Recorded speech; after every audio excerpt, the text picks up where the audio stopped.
Hello, everybody. Thank you, Seth. And welcome to the fourth session of Secrets Beyond the Suns. I can't believe we're on session 4 already. Holy shit. So, let's take a quick second, go around and say who we are and who we're playing in their character sentences today. And then we'll go around to the recap and what everyone did in downtime. So, on the overlay, Seth, would you like to go first? Introduce yourself and who you're playing. Course. Hi, this is Finn, and he just sneezed on me. He's gross. I'm Seth. I will be playing Zephyr, what am I? I'm an ardent something. I'm an ardent weaver who weaves stealth with sorcery. Caitlin. I'm Caitlin. I'm playing Alondra, who is in the Iconoclastic Ardent Order of Goenica, who fuses Nightmare to Fist. Abby. I'm Also Abby. short. I'm playing Thank you. Yes, seems appropriate for this crew. I am going to be playing Farideh, an Eremitic Ardent Apostate who breathes runes. And last but not least. Hi, I'm Gonah, and I'm going to be playing Karosael, an established stoic of the Order of Makers who turns tales to reality. And I believe we have an in-character recap today from Farideh. Oh, that's right. Yeah. So last time we had another open mic night at the Benighted Song, and all my friends came to help me try to track down and nicely corner this potential troubadour who's been coming by the club. Didn't find her, but we did have this lovely Talia who did a great performance, and at the end of her performance turned into a puff of smoke and disappeared down a trapdoor. But all my reckless friends and me and a couple animals in tow, we went down this trapdoor and found out that there's this whole sewer system underneath the Benighted Song. And Metatron, Carousel's cat, mostly kindly led us down the tunnels, trying to track this puff of smoke so that I could talk to her. And we found that she was killed and surrounded by rat goblins. And we got to see that Alondra doesn't just look strong, she is very, very strong and punchy, and she got to punch a couple rats. And Karosael tried to heal our dead Talia friend, but she was very, very dead. Through some magic stuff, we found out that she had actually been stabbed by someone, a mysterious person, and that it wasn't the rat goblins that got her. But she left a note, I think for me, but it was written in a language that only Alondra knows, so I'm not sure that it's actually for me. Who knows? So we got a mysterious saying, we got a magic coin, a couple symbols, and a dead person that we brought back up into the song.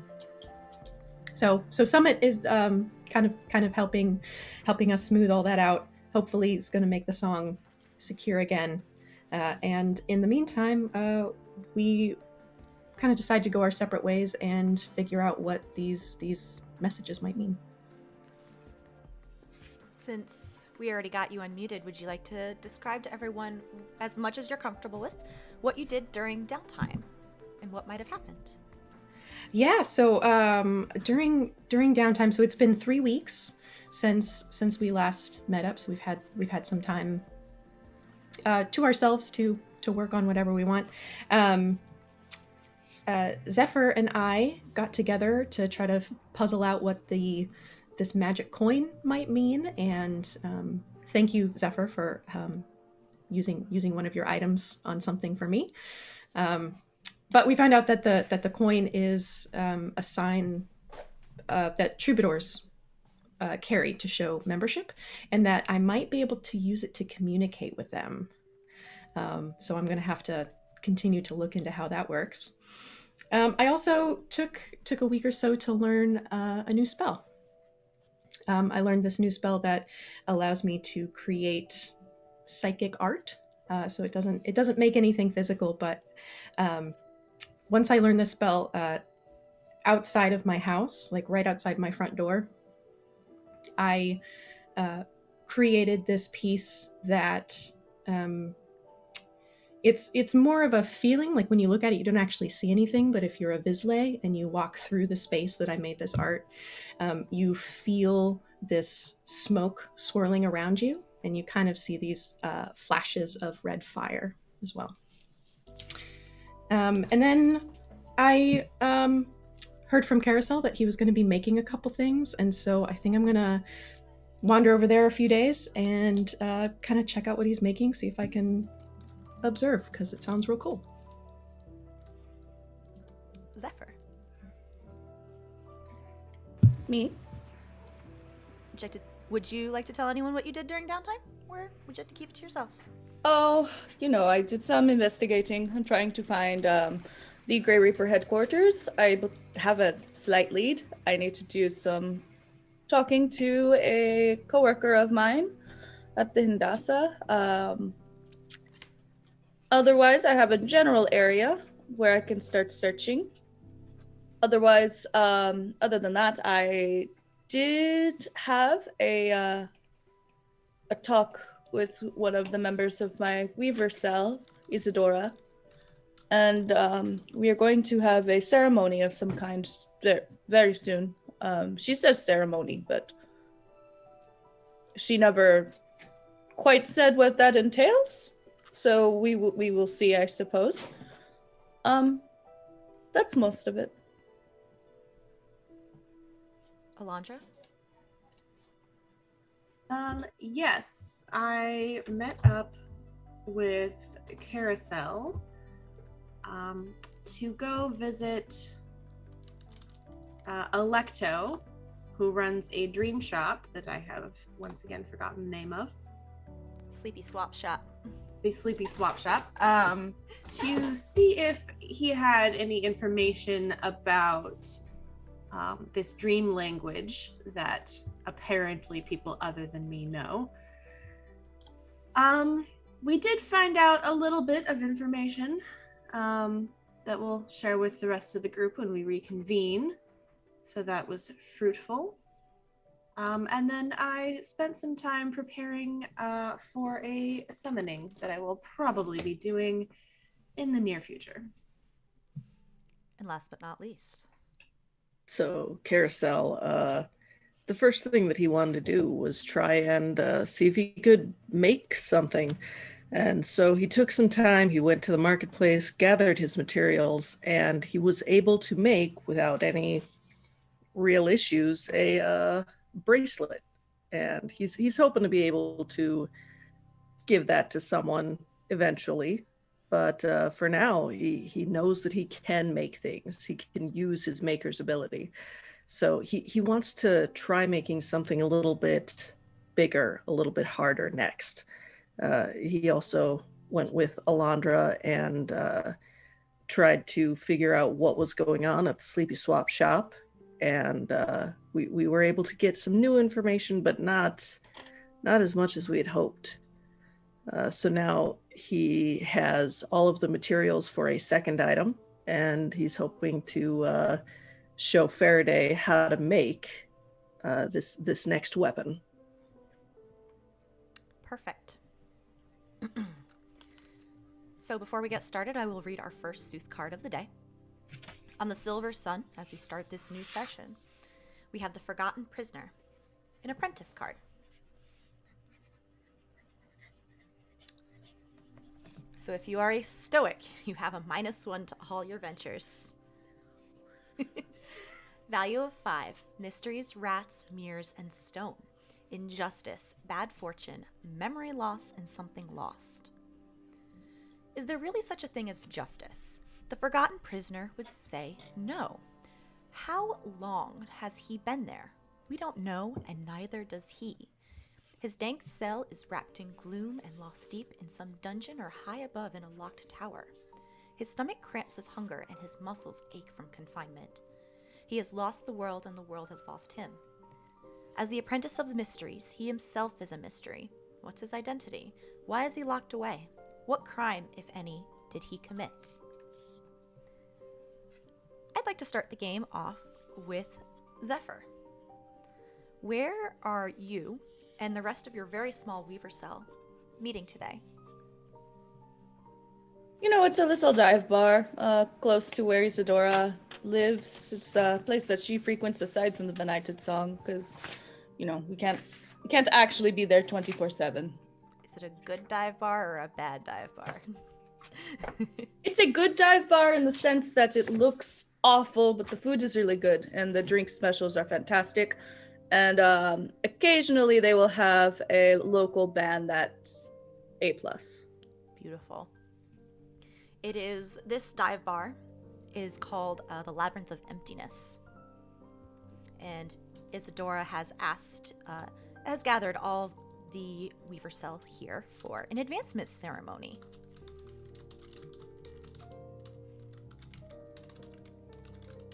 Inside, it is fairly dark and dim. And it seems like it has been cleared out for this small group of 6, 7 of you. Very small. Isadora meets you along with everyone else in your weaver cell. She is an average height black woman with short cropped natural hair that is copper in color, and she has flames in her eyes. You ready, Zephyr? For Advancement.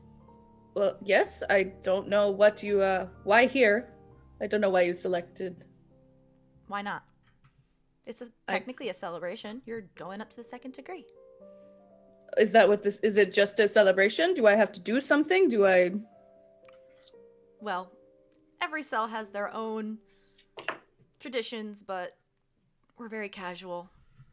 So I see. So we'll probably drink. Okay. Unless you want to do something specific. We can do a secret handshake if you want. Oh no. Yeah. No. I didn't think so. Leave that in shadow. I didn't think so. You've been doing very well with all your training, and honestly, it's about time. Thank you. You're frankly a very good teacher.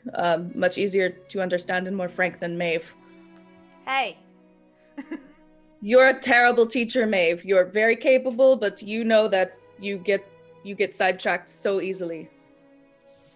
Okay, fair. Cheers to Zephyr. Cheers to learning another thread to weave with. Is there anything else you would like to address while we are here, Zephyr? Honestly, no. I wanted to just impress upon anybody who's used to Invisible Sun that this Weaver Cell is literally just a group of goth kids that just gets together and drinks. Beautiful. And that's it. In that case, I'd like to switch over to Alondra now that the advancement, very casual advancement, is complete. Alondra, I know you hinted at the end of the last session that you wanted to summon something. I do, yes. So my first question is where are you doing this? I'm doing this in the shop that is neighboring my home. After hours, of course, with the blinds closed. But if anything does happen to go wrong, I'd rather it go wrong in Arkin's shop than in my house. And I will, of course, be creating a protective circle beforehand. Perfect. Since this is technically a new scene, I am going to be drawing another Sooth card for this. Fair. On the green sun, we have the Endless Maze. Value 3. Secrets, Ravens, Books, and Flame. Journey. Long spans of time. Insanity. Inner turmoil. As within, so without. The maze that traps you, slows your journey, forces you to double back, and leads you where you don't want to go. Might be a physical maze, or it might be your own indecision, self-criticism, or self-doubt. To get where we need to go, or do what we need to do, we have to conquer the mazes we find ourselves in. Blue magic is enhanced, and red is hindered. Describe to me how you summon, what you are trying to summon.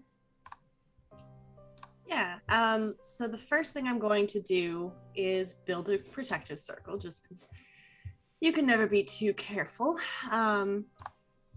So I will take a pitcher of seems to be normal water and just kind of drizzle it along the carpeting until it's formed a circle.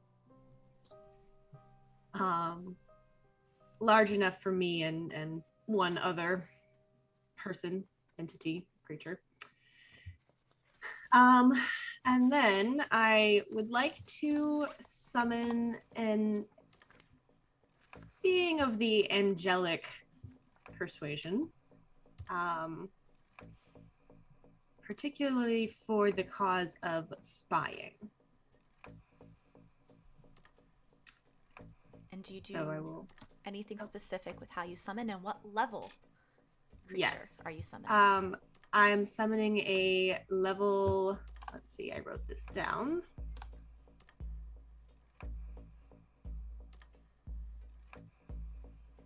I will be summoning a level 3 creature. Okay.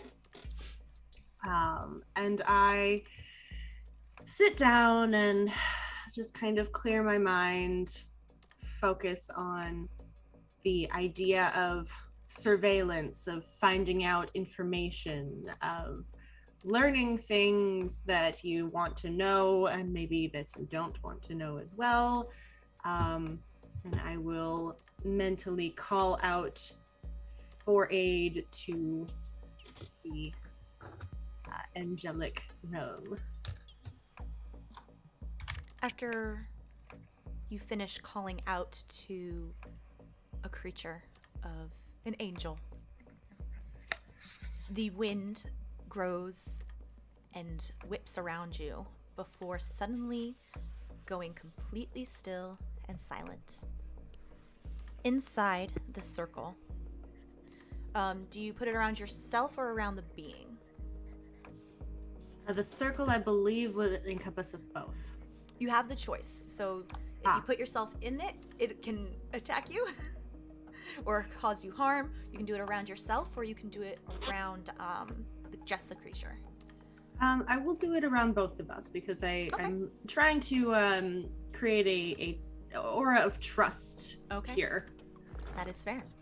Then it is around you. While this wind whips, you don't notice it going outside the circle. It does not flutter the stacks of stationery and books upon the shelves of the shop you are working in.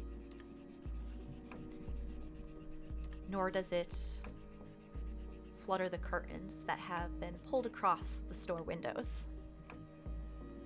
After a moment, after a single blink, you find yourself in front of what you only assume to be an angel, as their forms are varied and different between every single one.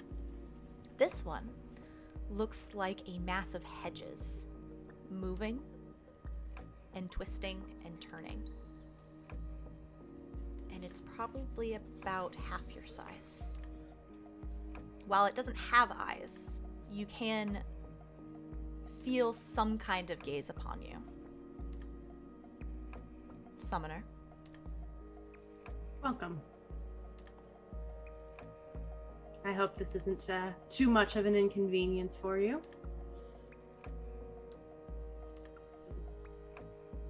What did you summon me for?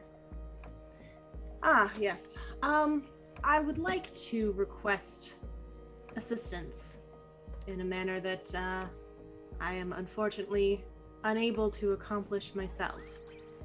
There is one whose motivations I question, and I would like additional information about their doings.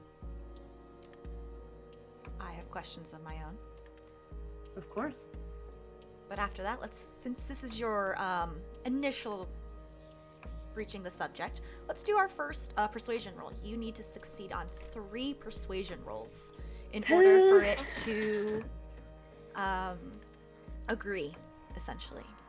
Okay. Well, I have skill in persuasion. A +2, I believe.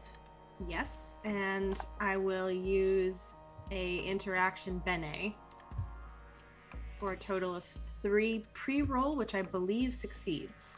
It does. You do not need to roll. What is it you need me to find, and who am I spying on?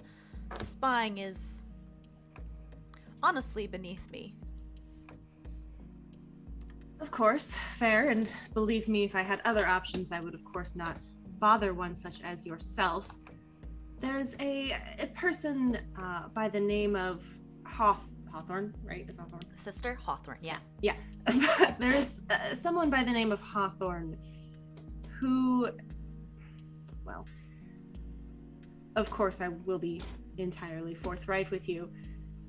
She herself is not the focus of the issue. Her sister is engaged in, or was engaged in, activity that could threaten much of society, activity demonic in nature. The hedges that make up this angel grow thorns and bristle. And of course, I oppose this activity. I have been unable to locate the sister, but I have located Hawthorne. While I don't believe they are necessarily actively in contact, I would like more information about her doings, just in case, in the service of ending this demonic incursion. Let's make that a second roll. I will auto-succeed on that one as well. Okay, remove the bene from your interaction pool. Yep. So let me get this straight. You want me to spy on the sister of someone who has connections to demonic activity. Correct. What kind of connections? Are beings in your realm familiar with the Vespertine? The thorns grow sharper and longer. We are familiar. Those connections. They have an innate distaste and are very against the legacy which we protect and stand for. And you would know that the legacy is essentially a type of creation myth on how the suns and the actuality came into being. Mm-hmm. The general broad myth, it can't be proven or any of those lines, is essentially that the actuality is actually a spell in the midst of being cast. And the legacy is essentially anything connected in the process of this spell. The Vespertine are basically on trying to keep the spell from being cast in the first place. I am familiar. Then perhaps you understand why determining this person's activities is crucial. Make your last roll. Okay, I'm gonna roll this one. Still with the +2, but... Okay. You need at least a 1 on the die. That is a 7 on the die. For a second, I thought it was a 1, but it was not. A 1 would have succeeded. Oh, right. So I basically just needed to not roll a 0. Yeah, you just needed to not roll a 0. Well, that is a 7. +2. Very well. I'm assuming you have the address or the location of this Hawthorne. Yes. Would it be helpful if I write it down, or should I just tell you? I think just telling me would be more than fine. I will explain the location. I will explain the bees. And I will say, I don't believe that you would act extraneously to this particular activity necessarily, but just so that it is clear, I have no reason to believe that Hawthorne herself is involved with any nefarious activity, nor should she be a threat in any particular way. I hope that nothing untoward will happen to her in this. Only way something untoward will come to her is if she is actively consorting with demons. I do not foresee that being the case then. But if she is, I understand. I will be back within the hour. Appreciated. And this massive hedges and vines snakes out from beneath the door of this stationery shop and off to Hawthorne's home. And Alondra just kind of slumps to the floor. If that's okay, I would like to get the response to you after some other scenes. Okay. We move to Farideh and Karosael. So, let me get some appropriate music.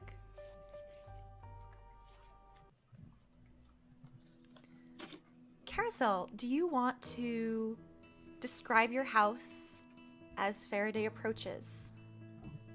So Farideh, as you walk up, you notice this cottage, and the cottage seems very... It looks as though it might fall apart at any moment, except for the fact that there are mushrooms growing all around it. And after a moment of thought, you realize that actually the mushroom and the crazy root system that's going on is the only thing that's holding up this old cabin house. Karosael would, of course, immediately be at the door and welcome to my house. Come on in. This is amazing. Why haven't I come over before? It's rhetorical. This is fantastic. They're beautiful. Good. They're beautiful. Thank you. And you actually see for the first time, you haven't seen Farideh use these before, but she has a rune, a breath rune, just kind of hovering on one shoulder. You know, like if you had like an angel and a devil, like she's got one just kind of hovering over here. And in like the language of Visley, you can see that the rune says cooking. Oh, that's a cute little fella. This isn't Samuel, right? This is... Oh, no. Samuel decided to stay home. We've been running around a lot, and sometimes he just kind of likes to hunker down. So. Oh, well, I made cookies for him. You can take him. You can take him with him. They're little like biscuits. I thought he'd like. As you walk in, there is this aroma of a cooking stew, and obviously it is it's a mushroom stew, oyster mushrooms. Coming in, and so I do have lunch prepared, but I figure we can do that after I make this. Does that sound okay? Oh, that sounds awesome. Actually, I was thinking that maybe I would cook for you while you worked, but if you already have something, then that's fine. I mean, it smells great. I'm so sorry. That's fine. I just so another time. Okay. Yeah. Please, I would love for you to cook for me. I just always tend to have something somewhere. Next time. I'm so sorry. No, come on down. So how did this all? Did you make the mushrooms? Did you find the house like this? Like all of this? How did it happen? I don't know how it happened, but when I came to the Saturnine, I happened to be walking around, and there was a guy who was looking to just get rid of this house. I don't know why he didn't want it. Maybe he was worried it was gonna... I have no idea, no clue. But he let me have the house, and so since then I've been nurturing the mushrooms. I think the other guy was trying to get rid of them, like he saw them as an infestation. But if you look, there's so many kind. Over there's that one's poisonous. Okay. This one over here, very edible, wonderful, really delicious in creams, particularly. And like he just kind of starts listing off all of these different kinds, because there's no single kind of mushroom. It's like patches of different species.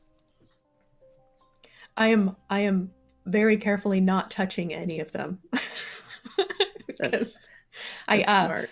well, I mean, it's just like you said, the really poisonous one is right next to this delicious one, and I don't know anything about the fungi, so it's just yeah. Sorry.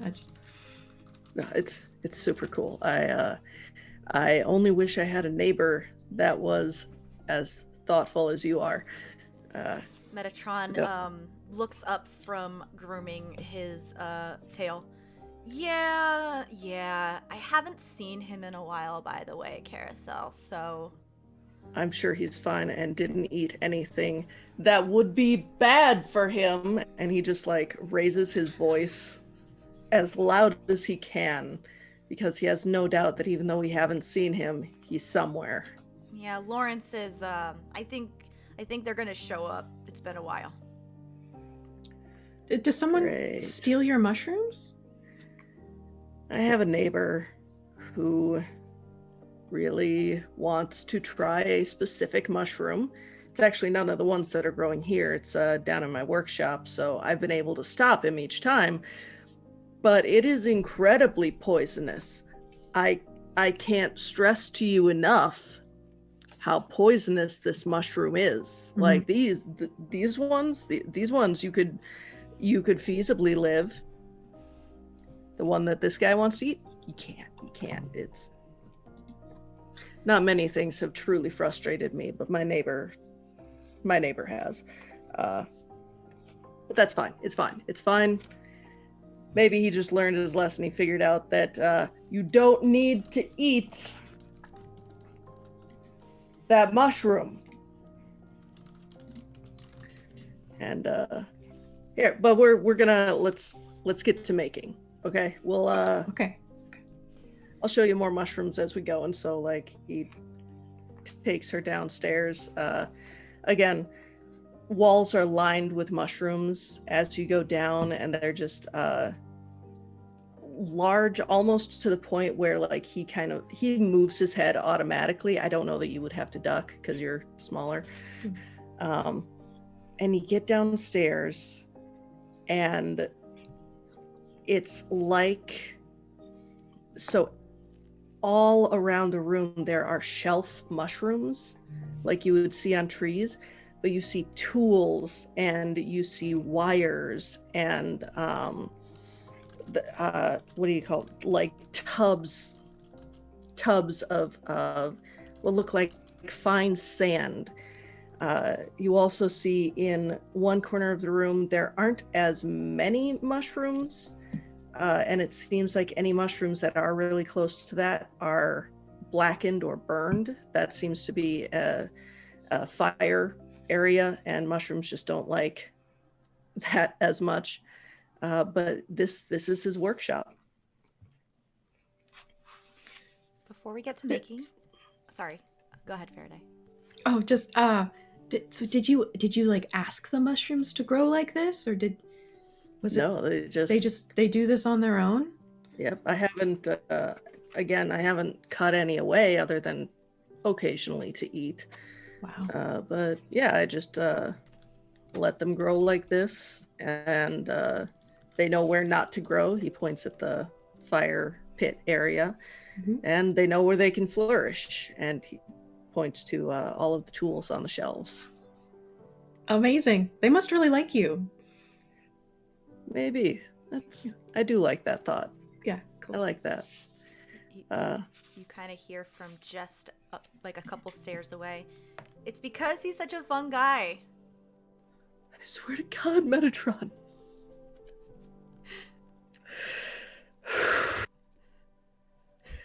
You know what? You don't have to have cat treats. Meh.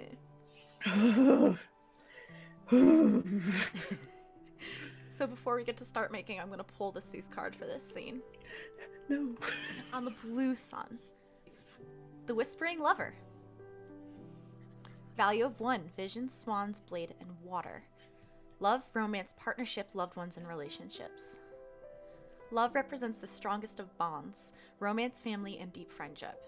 The intimacy inherent in the whispers of a lover is rare and valuable. We seek love, and once we have it, we fight to keep it. The Whispering Lover represents those people in our lives that are most important to us.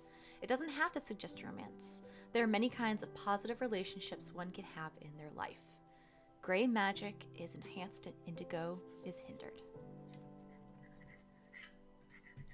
As you get started with your making process, Karosael, what does that look like? And then we will go into mechanics. So the very first thing that he has to do, he gives both Farideh and himself these big metal goggles, safety goggles, and puts on an apron, gloves, gives Farideh. I mean, they're a little big on her, but not comically so. And so he ties that extra tight and roll up your sleeves a bit. I don't want that shirt to get burnt or dirty or anything in the process. And sure. Is it like dangerous or just it's just gonna be messy? Just messy and warm. And like the moment that he finishes that sentence, he turns around and starts pumping a billows behind him into the fire. He takes a metal rod from beside that fire and he puts it in the fire until the tip of it is vibrantly red and glowing hot. Once it gets to that, he takes the tip and he puts that into some of the sand boxes, and you realize that it's not sand per se. It's broken glass. It's pieces that he is going to use to form and shape glass. He dips that, puts it in the fire, dips a little more until he's got the amount that he needs. All right. Let's get on to mechanics. Everybody who is watching and not participating in the scene, please be patient with us because this is what the Maker's Matrix looks like. It's a lot. I'm gonna move it a little closer to the camera. I saw that and I said, you know what? This sounds like fun. But you can do a lot of cool stuff with making. Like each order has their own thing, which is so cool. But making is so convoluted. So, Farideh. This is a multi-day process, so I'm assuming like you're leaving to go to sleep, coming back every other day, something along those lines. And like one of those days, you absolutely can cook. Yes, and one of those days, I gotta try that mushroom tea that you promised. Yes. You know, just like when you're not busy. But I'd love to try it. Well, when we take breaks and like, yeah, this is a process. Awesome. So, making is good. Do you want to? So what we've just talked about and decided is that you are going to be making a level 3 object. Mm-hmm. It is you are using a level 2 material with a level 2 effect, and you are making it so the depletion rate on this item is between 0 and 2. So every time the person rolls the effect, if they roll between a 0 and 2, the item no longer functions magically. And that brings us up to a level 3 item. This is going to be a series of rolls where you are adding more ingredients to this creation until it's finally done. So, your level 1 challenge. What are you adding?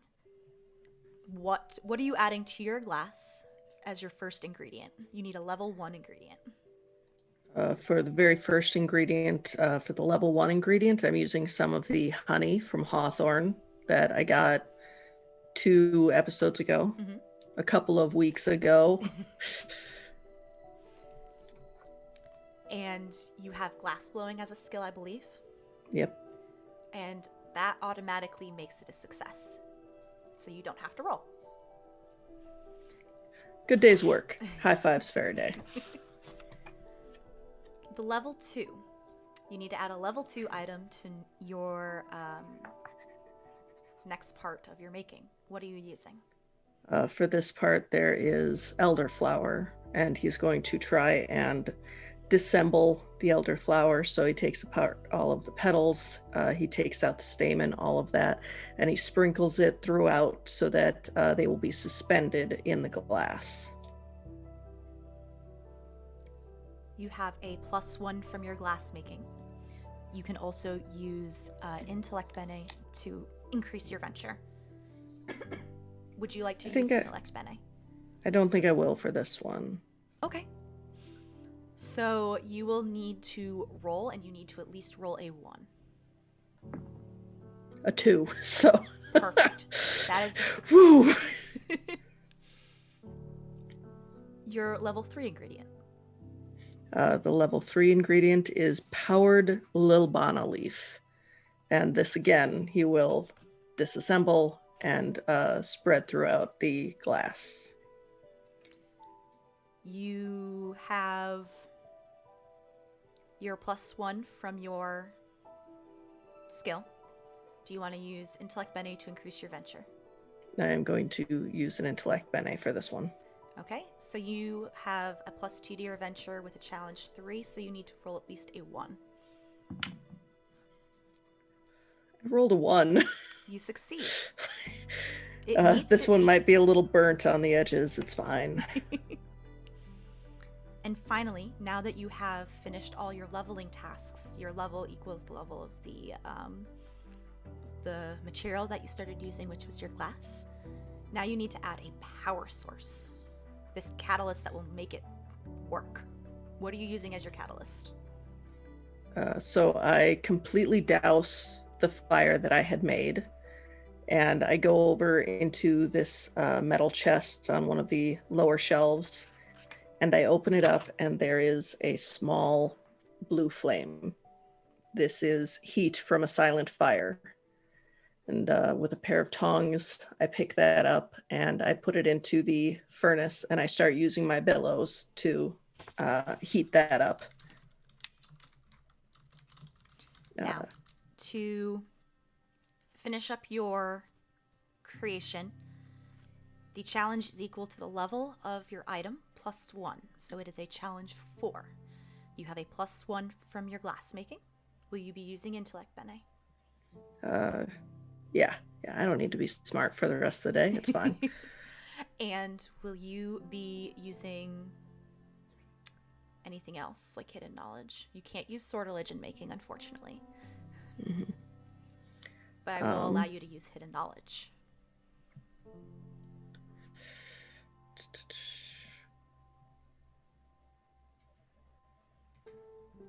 No, I don't think I have any hidden knowledge that I could apply to this one. Okay. In that case, you need to get at least a 2 on the die to succeed. Roll better, please. 6. All right. Do you want to describe to everyone what your success of making looks like? So as he pulls it out, it almost looks like a crescent moon. And as it cools, it can be seen that there is a bar probably about an inch in diameter or so. And diameter. But it's not terribly long. It's about the width of his hand. And over top of that is a connecting arch of glass. And that connecting arch of glass has spikes running through it, and those spikes are a vibrant red, because this glass specifically came from the red sun.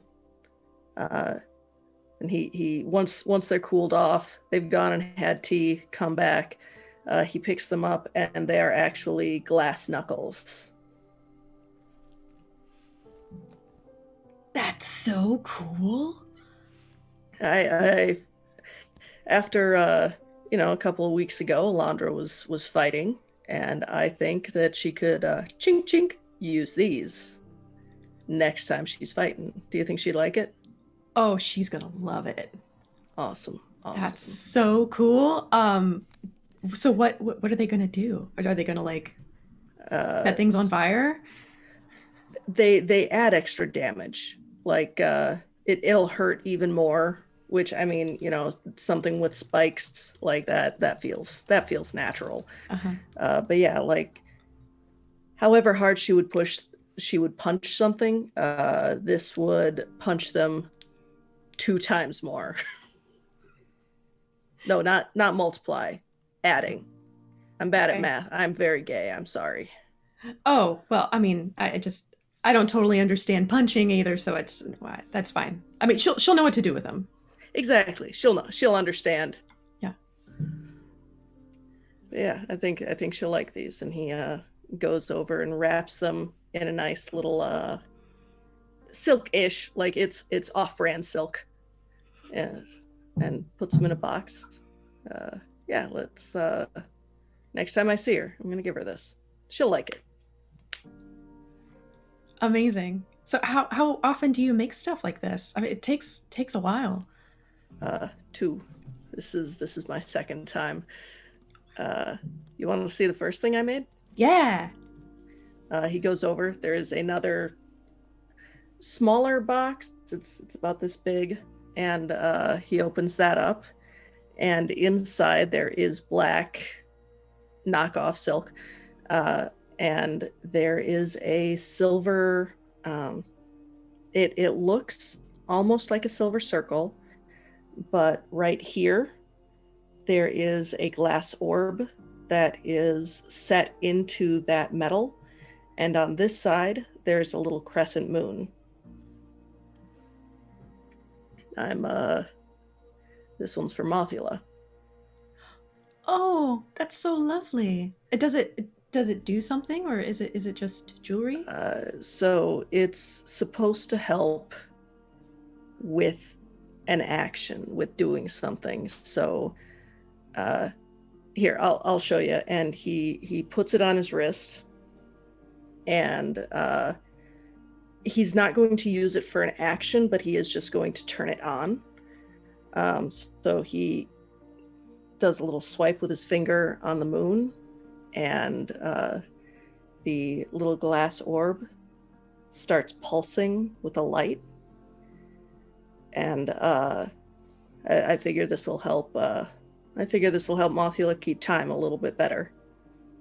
Oh, that's so nice. Is it gonna fit his little hands, or is it like a necklace thing? Like it's a wrist thing, but it's like I made it so there's an opening here, so he should be able to adjust it by like squeezing it or loosening it as he needs. It's a magical metronome. It's a magical metronome, yeah. That is so sweet. Okay, so we've got like another week till the next open mic, so he's got a little time to practice with it. Once he gets it, he's gonna be so excited. I hope he will. I haven't figured out a time when I can like give it to him, but it'll happen organically, right? Like the crazy world we live in, it'll happen. Yeah, I mean, you mostly know where to find him. That is true. Maybe I'll go later tonight. Yeah, that'd be nice. Like I'll buy you drinks for all the wonderful cooking that you did for me while I was working down here. And we'll see if Mothula likes this. Sounds like a plan. I think Cool. that's a good spot to head back to Alondra. I'm pulling your next card for the return of your angel. My hedge angel. Your hedge angel, yes. On the Indigo Sun, the sun of truth, we have the relentless rumor. Value of 3, secrets raven, books and flame, endless half-truths, incessant drives and ruthlessness. There is never a real truth in whispered rumors. Searching for authenticity amid the clandestine, furtive words of a rumor is a fruitless task. And yet we still try. We listen. Despite the lack of complete veracity, though, this rumor is relentless. It cannot die, and a living rumor is one not just told and told again, but believed and believed again. A addiction and relentless drives are a part of this. Needs and compulsions are strong motivators, and they never stop pushing. Are you home? Where are you when this angel is done with their espionage task? Because they said they'd be back within the hour, I will just stay in the stationery store. Okay. Yeah, they have to be back within an hour because as a first degree goetic, they can only be in where they can only be summoned for an hour. Right. After about an hour passes, just a little less, they return. They return in a flourish of vines, some of which have started to bloom a couple small flowers. I have returned. It seems that your friend Hawthorne is, frankly, I'm gonna be frank, they're a little boring. Just beekeeping. Though I did a little bit of snooping. I hope you are not opposed. No, very, very much non-opposed to snooping. Did you tell I know we didn't talk about it when you were watching, but did you mention the name of Hawthorne's sister? I didn't, but I probably would have. Okay, that's fair. That's fair.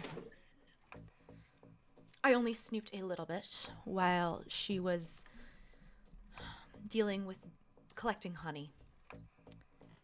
But she looks like she has a little more information than what you originally said. It looks like she is in possession of a diary of a woman named Laurel. Where is this diary? I didn't read it. I'm not that nosy. In the bedroom. In a drawer inside of a desk. Small bookshelf.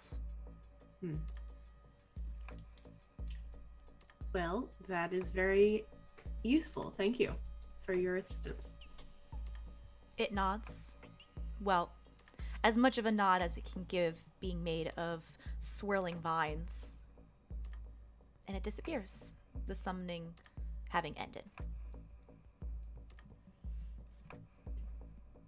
That is it with all of our developmental scenes that we had to get through. So I asked the group, how are we continuing the rest of the session?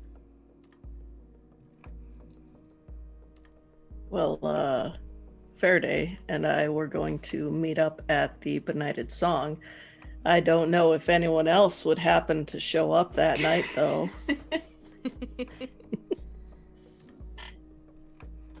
I think if word was sent, Alondra would probably make her way there. Zephyr's there anyway. Zephyr lives there.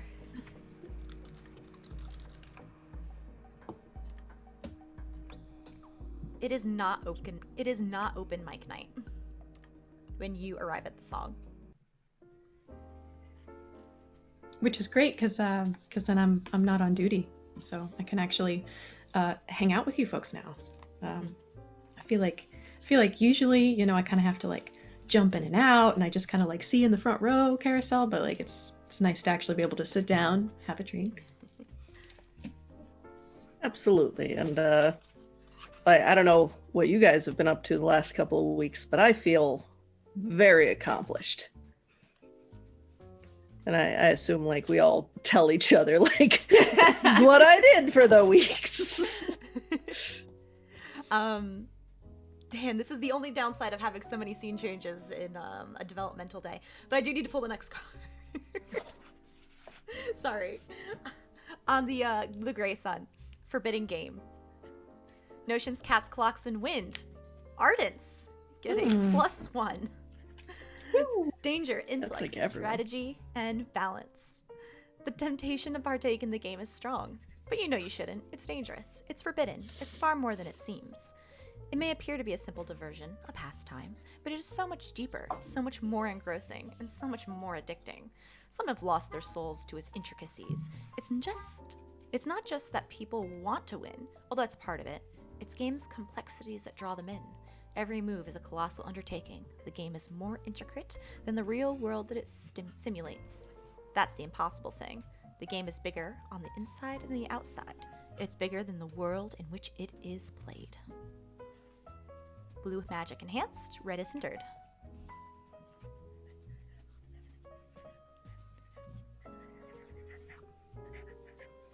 Well, Farideh, we may have a name for your other mystery woman. The theoretically alive one. Oh, who did the flame ribbon dance? Mm-hmm. Or one of their other compatriots. But when we were at Electo's, they had two names in their guest book from someone who apparently was conversing in this dream language. One of them was Talia, but the other was someone named Karina Bloom. Karina Bloom. Farideh, this name is recognizable to you. It is. She is in the entertainment scene. Not at your place. She performs at a bar called Zeros. Nice. All of you would know Zeros as a bar that only shows up at night and only shows up in Fartown, though it is connected to other suns. To put it in the simplest way possible, Zeros is the name of a demon that turned itself into a bar. That's the easiest way I can put it. Awesome. Karina Bloom. And so Talia and Karina were both speaking in your dream language? Yes, although I'm becoming more hesitant to call it mine, given the number of people that are now apparently speaking it. You could even say our dream language, because it's yours and one other person at least. Do you think you'd be able to teach it to me? I could certainly try. Or at least start, just so I could get some of the basic words, like if we run across more of these messages in it, I'd love to know something. So maybe we could spend some time together. Yes, I absolutely. No one's ever asked to learn it before, but I don't see why I couldn't teach it. Awesome. Have you taught things before? Are you a good teacher? No, not. I could try. I mean, how hard can teaching be? Sounds great. I'm sorry. Teaching's very hard. I'm sorry. You couldn't stay in character. I have too many teacher friends. I'm sorry. Hey, better to admit that it's hard than downplay it. Alondra doesn't think it'll be hard. We'll say that. Separate that out. Well, amazing. Thanks for going and finding that out. And actually, Zephyr helped me out with this coin that Karosael found. And we learned that it's a little magic, just a little bit. Mostly it's just a membership coin for the troubadours. So, I mean, we already knew, but 100% confirmed that Talia was a troubadour. But it's got, like, you can use it to talk to someone, but you got to meet that person first. So I'm just going to hang on to this, and maybe I will meet the right person, be able to use it to communicate in the future. Cool. I'm glad we were able to find that, and I'm glad it was of some use at least. Can you join the troubadours just because you have the coin? Is that how that works? I don't think just because I have the coin, but they asked for my help. I've been trying to find them, but they left me a letter and asked me to help them. So I think that's sort of an invitation. I'm thinking if I can help solve what happened to Talia, I'm in. That would be perfect. Second question. you get another coin when they let you in. So you can give this Oh, coin to damn. someone else and use it as a walkie-talkie.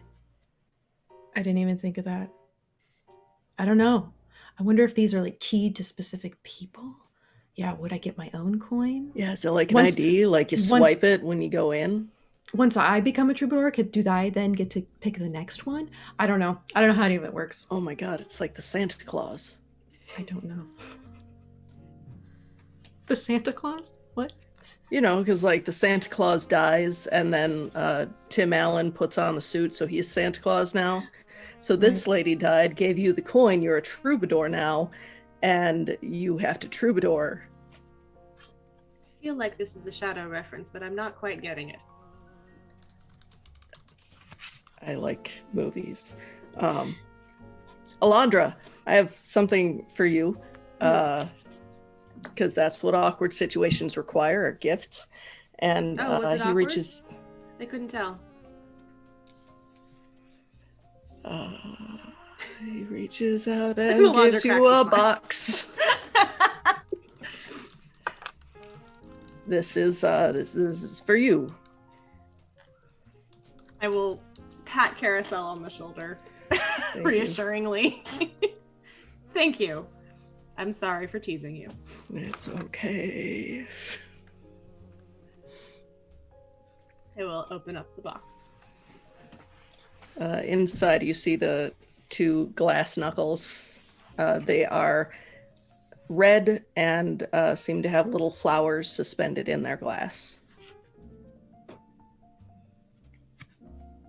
I figured you can use these for if we happen to get in a fight again. They look very useful and very well made. Thank you. Thanks. I'm glad.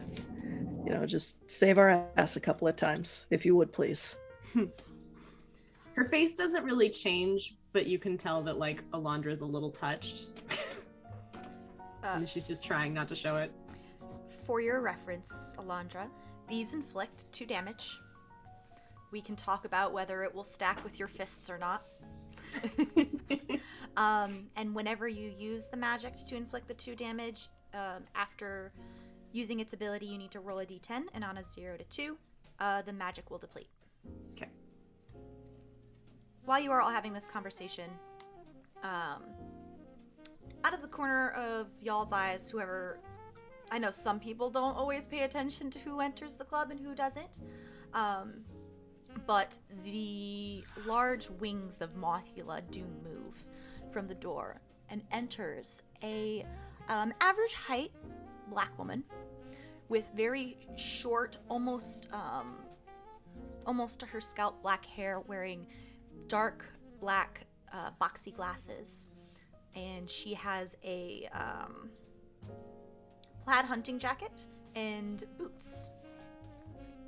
After a moment, she does go walk up to Summit, where a couple words are exchanged, and Summit motions to y'all's table.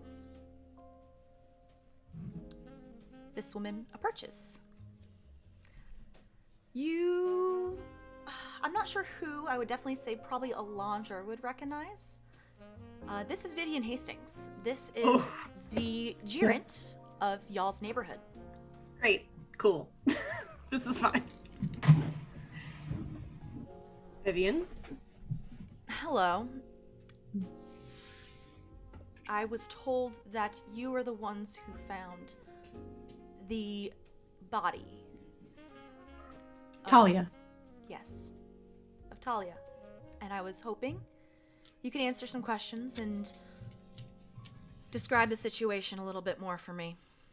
Of course. Her gaze goes over every single person very slowly.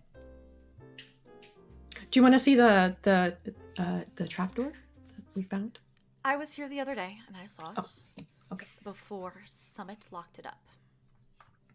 Oh, good. From what I understand, it is securely fastened.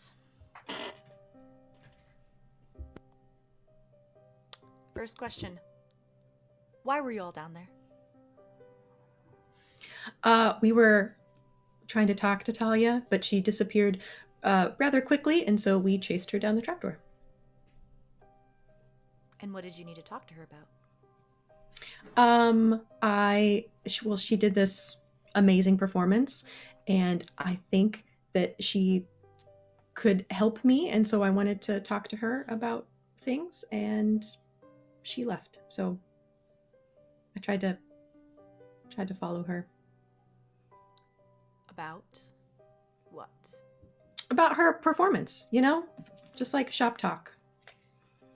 I perform here. I don't. Sorry if I didn't introduce myself. I'm Farideh. I work here a lot, and she had just such an amazing show. I wanted to talk to her about art. I feel like this is like a half lie. Yeah. And I'm gonna need you to roll. Great.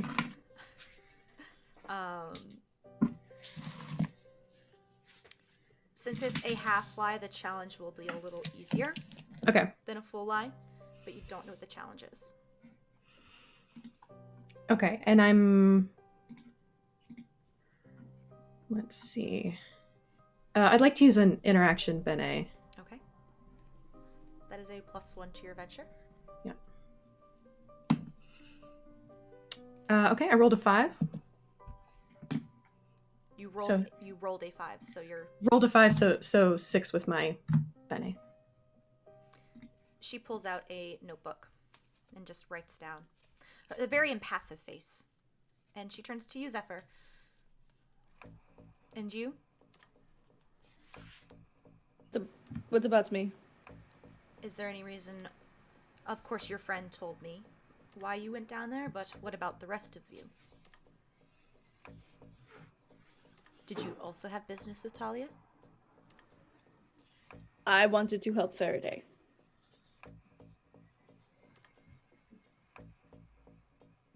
Alondra? And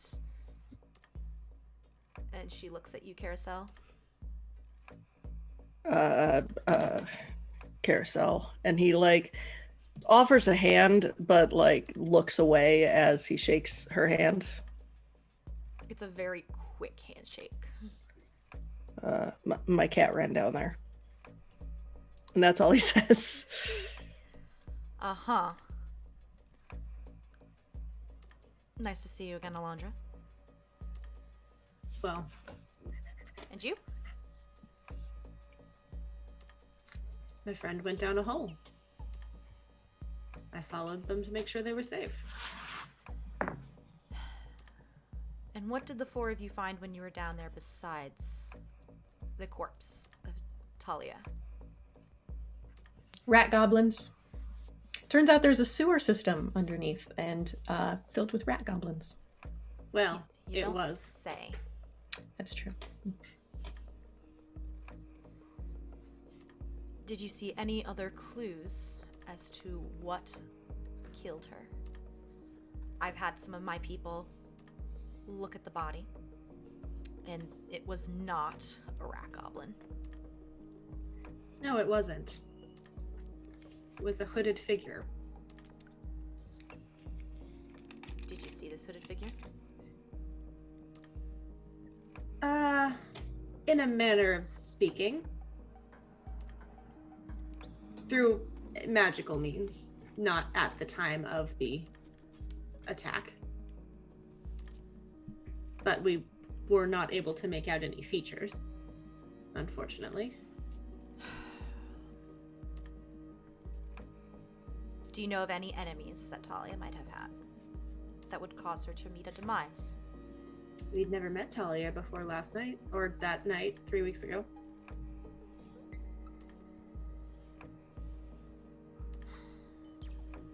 She takes a sigh and puts her notepad in her jacket. If you uncover any information about the murder of Talia, I would appreciate it. I fully expect for you to meet me at my Jiren's office because this is not suitable in the neighborhood. Thank you. And she'll walk away.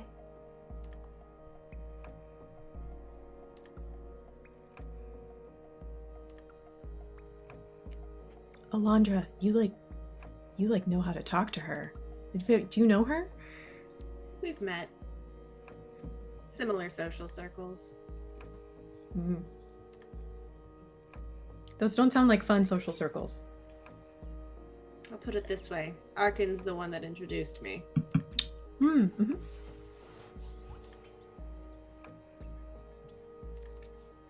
Samuel skitters up Farideh and just takes a seat on the table.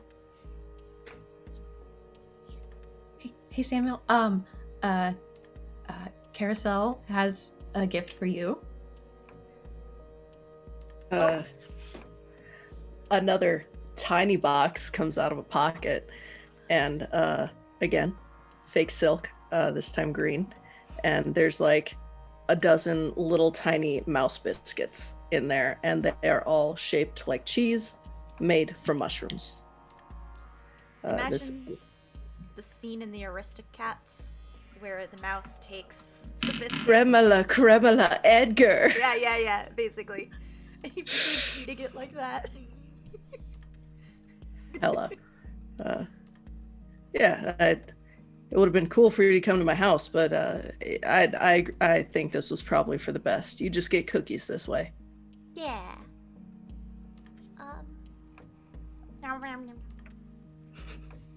Yeah, I mean, maybe you'd want to visit Karosael's house someday, but also I'm kind of worried because, like, his house has all these mushrooms, and some of them are safe and some of them aren't, and I'm not totally sure what's safe for rats either. So, I mean, if you want to go, we can go sometime, but also it might be better if you don't go. Yeah, okay. So if it's okay with everybody, I think we'll take the break a little bit early. And then we will come back in like 5 to 10 minutes. And sound good? Cool. Okay, cool. Everybody please stretch, hydrate, pet your pets, and we'll be back in 5 to 10. Bye.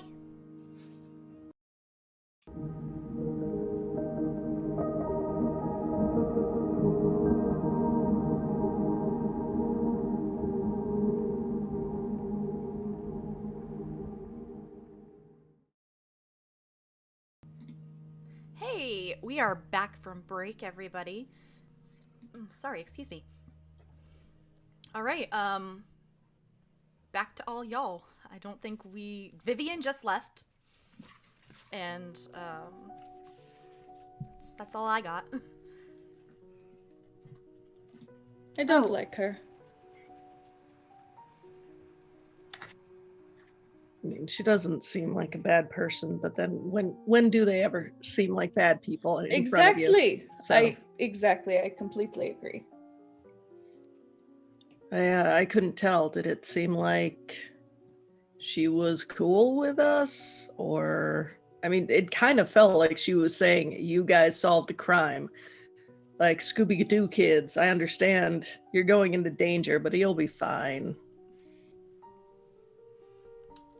I Right. felt more like she was saying, watch yourself, and that the investigation is ongoing.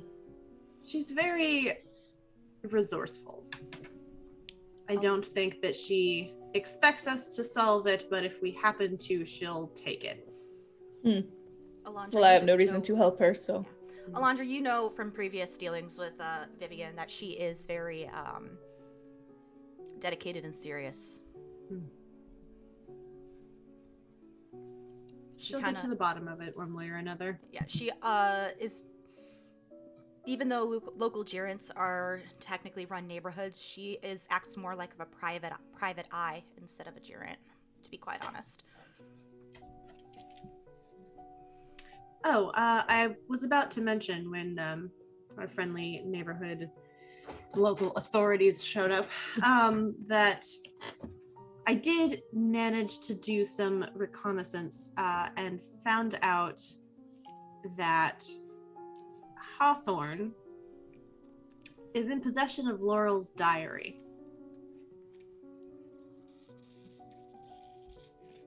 She neglected to mention that when we visited, but it might be useful to have. Yeah. Well, I mean, is it an updated Like, not a diary from her childhood. Not like, oh, I fell in love with Colin today. Da, da, da. Unclear. My source didn't read it, so it's possible, but I would guess that it's more of an adult diary. I doubt that it's been updated since she disappeared, or else Hawthorne probably would have mentioned something else, but I doubt that it's a childhood diary. I don't recall her keeping a journal at that time. And So even it might if be illuminating. even if it doesn't have relevant information, just a personal object like that might help you find her. I agree. That's true. So you want to go ask if she'll lend it to us? Oh no, I would like to go steal it. Steal? Oh. Fully legally, right? Fully legal stealing? Of course. What other kind of stealing is there? Fantastic. I might need to stop at my house for a little bit. I need to pick up some things, but yeah, let's do that. If she wanted to hand it over, she would have done it when we asked. So I think, well, I would like to avoid the options of forcing her to hand it over if we can just steal it instead. So is this like stealthy, or is this like distracting while someone else is stealthy, or like do you have a plan for our heist? Karosael? It's a heist, right? It's a heist. Yeah, it's a heist. Okay. It sounds like there are others with more experience in this area than me, so I will defer to the experts, as it were, but I think sneaking is probably going to be a requirement. I happen to be very good at that. Okay. So I need to get my tools. But okay. So I used all of my honey to make your thing, right? Are you good at any of the stealthy, steely stuff? Are you talking to me? Yes, Alondra. Laurel's sister's honey is in these? Yeah, that's fine, right? Sure, of course. It sounds really weird when you describe it as Laurel's sister's honey. Technically, the honey belongs to the bees. That is correct. Excellent point. Laurel's sister's bees honey. Yes.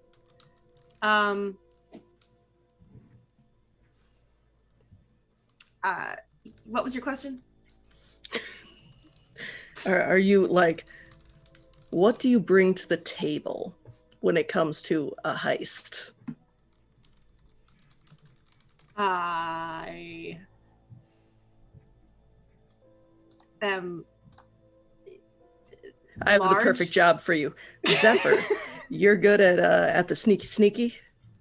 Yes, I tend to be good at sneaking. Perfect. Farideh, what do you bring to the table? I can be flashy. You can be flashy. Perfect. So, Alondra, Farideh, what if you two were to show up at our house and, like, Alondra, you just wanted to talk about the good old days and you felt like you really resonated with her, with Hawthorne. And so you just came to talk. Meanwhile, Zephyr and I are in the back, lockpicking and making our way into the house in fully legal fashion. Karosael, how good are you at sneaking? Oh, I'm not great at sneaking, but okay. I've got, and he like starts digging in a pocket, and he pulls out like, chunk, and he rolls out this expansive lockpicking set. I'm pretty good at getting into places. Oh, okay. So maybe we can divvy up the sneaking into the getting in and the actual sneaking. Because no offense, but you are very tall and very large. I get smaller when I go on the bees, though. But size is relative. Oh, okay. Okay, yes, it'll be fine. Okay, it's fine. I'm ready to go whenever. Okay. Heist. We're on a heist. We're going on a heist. I feel I like would he's like- too excited about this. I would like to change my breath rune to performance. Okay. You spend the appropriate amount of sorcery to do so. I don't know how much sorcery it costs off the top of my head. It's you just to do it. one. Okay, so it's 1. So you can spend 1 sorcery and you can change your breath rune that hovers around your shoulders. Alondra, do you know if Hawthorne is a Visley? Do I know that information? You've never met her prior, Right. so you're not sure. Is that so? It's not like a family trait. No. Visley isn't genetic.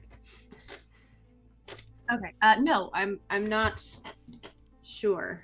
She lives in Fartown though, so the likelihood is high. Okay. Yeah. I think a majority of the populace in Fartown is Visley. Period. Cool. Most likely. Good to know. Just wanted to know if how much magic she would notice. I do have something that may help. And you see she's still kind of like flustered about being asked what she brings to this. I have an incantation that conveniently, if I touch a building and cast this, any actions involved with breaking into the building have a +1. That's perfect. So there's that. Yeah. I did think of something. The bees. How did DM how did the house work when we went there? Because I remember we rode on bees, but then the next thing I remember is we were just there. The bees had to let us in. Yeah, so if I'm remembering correctly, and even if I'm not remembering correctly, the world is going to change to what I say now because I'm the game master. and Invisible Sun, it fluctuates, so it's fine. There was a porch with a hexagonal door. Other than that, you don't know. You didn't go around to the other side. But when I'm imagining a porch, I'm thinking of like the Victorian porches where it goes like around the side of the house because I want one of those personally. So along those lines. Okay. So the question is, how do we get the bees to let the two of you in without alerting her that they're letting the two of you in? There was a door. They just brought you to the porch. Okay, but yeah, they like dropped tell her people we off were at the coming? house. I can't remember. Because I remember there was like that bit of surprise of like, Hey, I don't. oh, She gets why are visitors a you lot. knocking on my door? Oh, okay. Yeah. Because she sells honey. Right. Okay. Perhaps we can go under the guise of buying more honey. It's a Yeah, useful. but if we do that, then like we have to. She would know that there were 2 extra people on the premises, and any knowledge that they don't need to have, we don't want to give them. Well, but Farideh and I could use that as our excuse for visiting. Yeah, I think that's a little guess. more convincing than me wanting to relive the old days, honestly. Okay. Well, Besides, fine. we need honey for more of your delicious cakes. Give me some more honey, please. How much would you like? Honestly, like that used all of my honey. So like give me like 5 more of that or something. I don't know how that really works. Do I have to give think, you the memories then? I've got plenty. It's fine. Okay. I think that when you talk to her about this, Alondra or Farideh, whoever does the bargaining, as it were, you can perhaps when she brings back a sampling of honey, you can say, okay, well, do you have any that is perhaps clover, or do you have any from Like a specific different kind of- flowers. Exactly. Just keep her busy. I'm sure that would be convincing and easy to accomplish. Well, I'm very good at small talk, so this should go well. Yes, Are you? we all appreciate this about you. No. I thought maybe you had just like had this hidden gem that we hadn't seen yet ever since meeting you. Well, Oh, Farideh aha. will be with you. I was trying to make a joke. Farideh will be with you. It will be fine, I'm sure. Well, Yes. and I'm making this plan about like, maybe trying to like teach the bees to do a little dance with me, like because they're all just like flying in and out of the place, and so I thought like if we need like, like A backup, like Yeah, like we need more time. I could be like, Stretch. oh hey, look what I can do with your bees, aren't they so cool? And we could do like a little performance. Yeah, The dance to communicate anyway. I'm sure they would be very excited. exactly. And I've never performed with bees before. It'd be fun. Has any? I didn't know they danced to communicate. They do. How do you yes. say curse words in B? I'm sure it's a very short stamp of. Would That you like I don't us, know. Would you like We us can to find ask them out. for you? We can find out if you want to know. Let's. Okay, that's our third thing. If we need, like, how do you cuss in B? Can Well, we make I'm that, ready to go. Can we make that the episode title? How do you curse? In How do you B? curse in B? Yes. I'll stick that up in chat so we can remember. Thank you. It was either that or sorry, I'm bad at math. I'm very gay. Yeah. One of those two. Somehow incorporate gay panic into every episode title. Yeah. Okay, How do you okay. say gay panic and be? It's just the entire song of Flight of the Bumblebee. I wonder how close bee is to moth. We should go. I gotta go get tools. And like Karosael just excuses himself, heads out, and like he gets his tools and meets back at the Benighted Song Bye, Carousel. eventually. When Karosael leaves, Zephyr is going to go up to Mothula. No. Hi. Hey, Zephyr. Hey, Mothula. I have a random question for you. Sure. So recently, I had the pleasure of interacting with some honeybees, Okay. and a friend had this thought, and I was wondering, and this is not important at all, but I was wondering how how bees dance to communicate with each other. Yeah. My My I know, ex-girlfriend is a bee. Oh, I see. I know that moths, of course, use pheromones, your antennae, things of that nature. But how close is bee language to how moths communicate? Not very close, but I did learn a little bit. So are they mutually intelligible, or are they two completely separate? They're different languages, but Oh, okay. I see. did have to learn a bit anyway to communicate with the parents. So So it was serious. it was serious, but this was like, I don't know, at least 50 years ago. So. Oh, it's old times. Oh yeah, Okay. old times.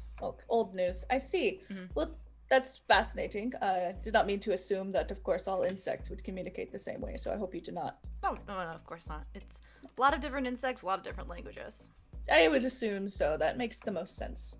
Well, that's fascinating. Thank you for telling me. I'm sure I will see you back here soon. You live here. It's fine. I'll see I you do, next it's time true. you come here. So Yeah, I'll be here whenever, always. bye, bye, Zephyr. Bye, Mothula. Seth, do we want to do the other scene first before you guys sneak into a beehive? I think so, right? Like, yeah, okay. Okay, sure. And I'm bringing In case it goes everybody. horribly wrong. Cool. Let's. Guys, on the way, I just gotta make a pit stop before we steal some stuff. So, I'll read the next card, which is perfect because This is the same card I drew for you, Zephyr, when you found out this information. Stop stacking the deck I and it don't wouldn't stack happen. the deck. The elusive sleep on the what's the sixth sun in the pale sun. Value of 6: visions, swans, blades, and water. Futility, worry, stress, awareness. The richest noble cannot buy sleep. The strongest among us cannot compel its submission.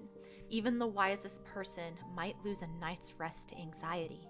We are aware, and that awareness can be crucial. Blue magic is enhanced, red is hindered. Zephyr brings the group to the Hindasa headquarters, specifically the Adjustment Center, which you are all familiar with. I believe all of you have been here at some point after you've returned from Shadow. It is a very tall building where it just kind of seems to cut off into nothingness, like halfway up, before continuing to rise into the sky.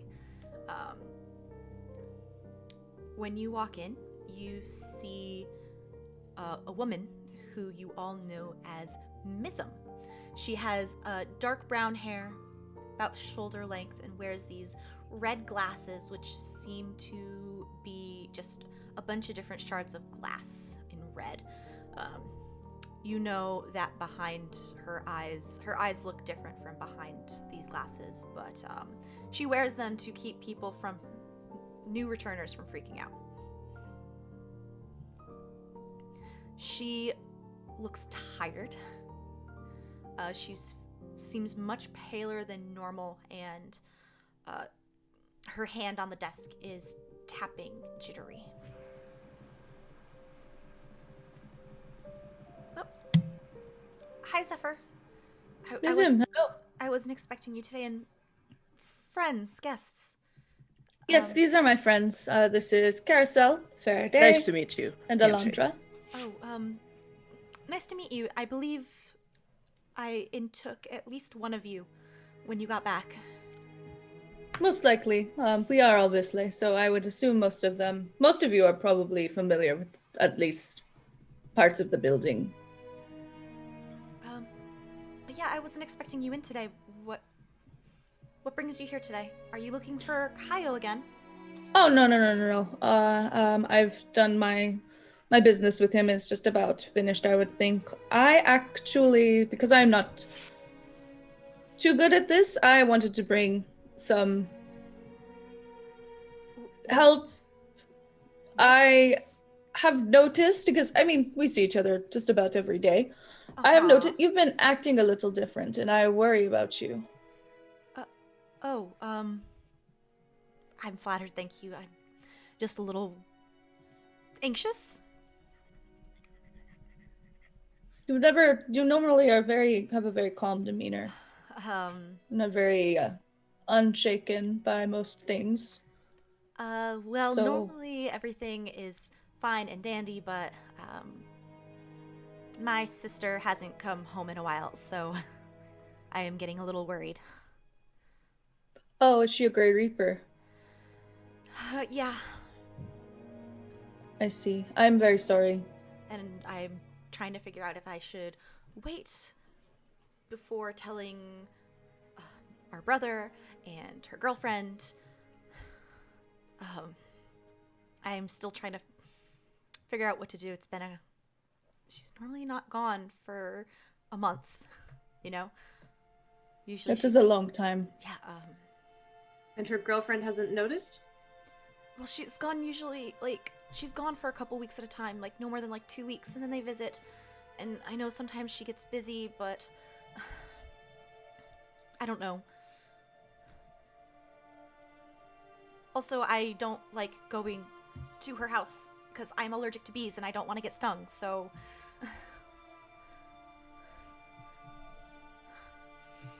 I'm putting it off. I see. Your sister, so I don't know, I'm sure you've heard, I've been talking about it for some time now, that I am trying to join the Grey Reapers. That's the rumor mill. Yes, it's true. I have been in contact, albeit just once or twice, with Cicero. And I... Intimidating figure, isn't he? Aren't they? Very much so, but... in any case, I want to join the Grey Reapers so that I can help Visley return from Shadow, and that would include other Grey Reapers. If you know anything about them, or about your sister, or anything that may help, you know you can trust me, right? You are one of the most trustworthy people I know. You're not always the most tactful, but you are definitely the most truthful and honest. Well, if I had to pick one or the other, I will pick honesty every time. I'll see what What is her name? Eisen? Your sister. I-S-I-N. Eisen. Eisen. I see. Yeah. I can see what I can do. I take care of her dog while she is away. So I have access to her house, and I can take a look around and see if I can find any clues. Maybe her last assignment. She's fairly secretive about her job, so... Of course. That's just the nature of the job, I think. You wouldn't... Many Grey Reapers do not come through here when they work or when they do anything.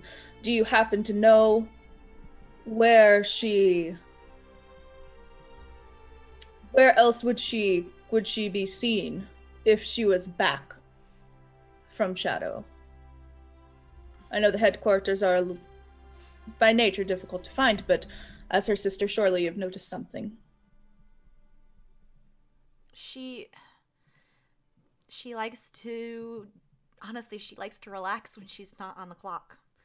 So, I know sometimes she goes to the song. Not often, but they do have the best music. Of course. The Woe. She doesn't go swimming, but it is fairly quiet there. And I know sometimes she likes to talk to Lamp. I see. Okay. Well, I don't want you to have to go through her house or her things if it is too much for you, but... I have to go there anyway. I gotta go walk the dog, so... It's understandable. What part of town does she live in? Oh, let me think. She is... You know where Eduardo usually sets up? Oh, yes, of course. Yeah, Eduardo, it's like down the road, like a couple blocks down from where Eduardo sets up. I see, okay. You mentioned something about bees. Oh, yeah, her girlfriend's a beekeeper. Okay. I see. Yeah. Interesting. Hawthorne's super nice, but I'm allergic to bees, so... I've heard of Hawthorne's honey. It's something of a delicacy, I think. It's very delicious, but I'd rather... I've heard good things. Not get It also stung. makes really good glass. Does I'm it? so sorry. Oh, no, it's fine. I'm Karosael here is a maker. That makes a lot of sense. What did your sister's house look like? I'm sorry, I based on those landmarks, I think I also live in the area. Well, she is, her house kind of just floats off the ground a little bit, like 10, 15 feet. It's just a regular, it's such a shadow term, but Victorian-esque house floating off the ground. That's the only way I can describe it. She lives close to her girlfriend then. It's a dark, Same. It is a baby blue in color with a gray trim. Do I recognize that description? Is that near my place? I can't remember where Woolly Wanderers is, but if it's near yours, you would recognize it. Like, I have all the That is- information from the yeah. neighborhood up, but I don't remember where. Woolly Wanderer was my neighborhood, Okay. as was the Woe. Yeah. Okay, so it's nearby-ish. Yeah. Okay. I'm I'm also just writing this down too, so I don't forget. This was all just in your backyard, apparently. And Seems that way. you didn't know. Well, there's a lot of people in Fartown living here. Yes, it is a large area. A lot of people live here and fill up, well, more space than there is space. If that I makes do not sense. want to keep you from too much, and I thank you for telling us what you have. But truly, I just wanted to check on you. Thanks. The only other thing that I wanted to ask is have you been with her when she was going to work? Do you happen to know about what direction or anything that she would head off in? No. I admit this is more for personal reasons, but No, she walks most of the way here with me in the morning, and then she splits. I see. She was very careful to make sure I did not follow her, because Of course. she was straight up with me saying, yeah, no, you can't know where I work. Of course. You never got curious? Once or twice? I'd be lying if I said I wasn't curious, but people who jump into another sun where you are trapped for a long time is not something I want to get too close to. Of course, that is understandable. Well, thank you again, Mizim, for telling us, and we will, if we find anything, I will let you know. I know you must be worried sick. Yeah, thank you. And if And I I will... learn anything else, I'll see what I can do. I don't know how much help I'll be, but Well, you know where I am. If you need me, if you want to give me any information, or otherwise, if you just want to come hang out in a snake for a cup of tea, I am always available. I don't think you've been to my house. I'm sorry. I have not been to your house, though. Yeah, It is inside of a snake. good to know. Just, yeah, that's where it is. Okay. Huh. Yeah. I'll wrap my brain around that another day. Sometimes you think you're used to living back here in Indigo, and then you hear something that makes you go, what? The actuality is very strange, I agree. Or maybe it's Shadow. That was very strange. I happen to be of that mind most of the time. I cannot imagine not living in a snake. But yes, thank you. Thank you. Of course. Mizim, have a good rest of your shift.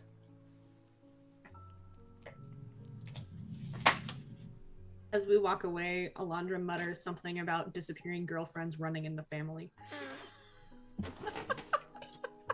So you were right. Apparently she's literally the beekeeper. So yeah, it is Hawthorne's honey. Laurel's It's an interesting sister. connection. Can we now say that it's Mizium's sister's girlfriend's honey? We could. This is all as we walk. Like, this is just... So you head back to Hawthorne's, which I believe I said was near the Castle of the Lie. Mm-hmm. Yes. Where is it in here? So that's on the northern end of Fartown. Past Lorelei of the Birds in 13 Station. As you head up to Hawthorne's house, I'll pull the next card. Let me guess, the busy bee. No, I don't think there's any B card. I don't think so. The buzzing It's a doom. spider. A missing girlfriend. Girlfriend. What? The card that I have pulled is the Banished Serpent. Value of 3. Mysteries, rats, mirrors, and stones. So Stoics have a +1 to their adventures. The lockpick so good. Meanings: balance, exile, and punishment. Vizsla know exile, but for them, their time in shadow, the exile was self-imposed. The banished serpent was cast out, sent back from whence it came. Banishment rids us of a problem, but it does not bring it to a permanent end. It is rarely a true solution. Rather, it is most often a punishment. We banish those who have threatened us or wronged us because exile is what they fear. The fact that it ends the threat, at least temporarily, is just an added benefit. As a punishment, then, it is an act of balance, an appropriate and measured response to an unwanted act. Let's see.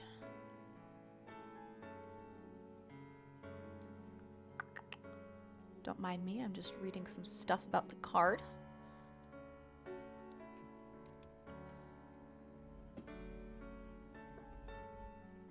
Okay. You come back up to the hive, which is Hawthorne's home. You see the bees buzzing up above and around. And once again, Farideh, Samuel has joined you today. I wanted to come because I know you couldn't understand them earlier. So they talked to me. Yeah, I mean, it's awesome that you can talk to, I mean, I can only talk to you, but you can talk to everyone. That's great. Yeah, well, I can talk to a lot of animals and creatures. Oh, well, that's what I mean. Yeah. It's but they count as maybe they don't count as people. They count as people. Sure, definitely. Yeah. And as you approach, a couple of bees buzz up to you, one of which goes to Samuel. Okay, yeah, you do definitely want to go up, right? Do all of us want to go up? I think we should go in waves. You two go first, and we'll go second. About like 5-10 minutes after you, so don't hang out on the porch for too long. Got it. Okay, B for me, please. yeah, so, I think the big guy and the strong looking one, need a couple minutes to talk and chit chat for a bit before they go up. I think they need to figure out how much honey they're gonna buy before going inside. Wait, no, Wait, not I'm the guy. going I up. thought I was staying behind. Yeah, Sorry, I'm Zephyr. going up. My bad. The short one, the one who looks like The a spiky flower. one. The one who looks like a flower. They need a couple minutes to figure out what they want to get from Hawthorne. I wish Zephyr could understand that, because And, so maybe like 10 minutes or something like that? I don't know. What's time? Perfect. And a bee flies and hovers up next to Farideh and Alondra.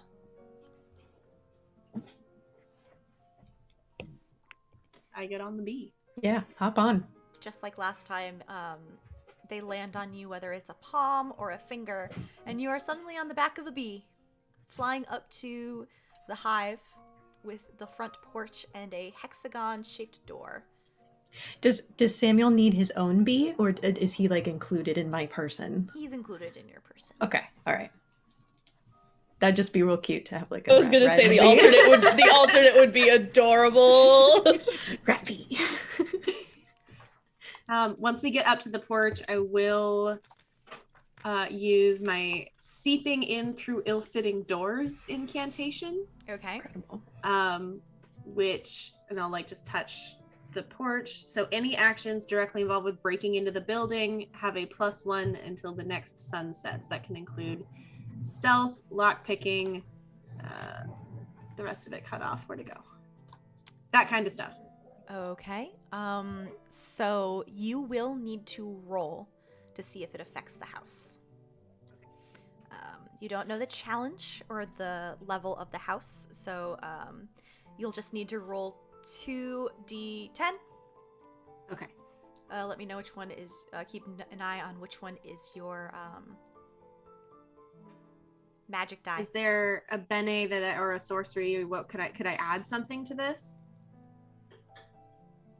Would it be sorcery? I don't remember how that works. Or sortilege? I can't remember if you can add a sortilege to something that's already magic. I'd have to look into it.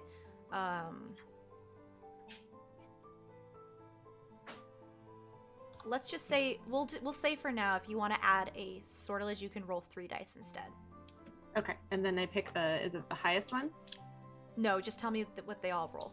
What they all are. Okay. Yeah. I will use a sortilege then. Okay. Okay, that is a 8, a 4, and a 2. Okay. You know the magic worked. The honey, the hive just kind of, it's not a physical shiver, but a magical one as you cast your incantation. Okay, and then that is consumed, yes? That is consumed. Great. And I'll get you another one later.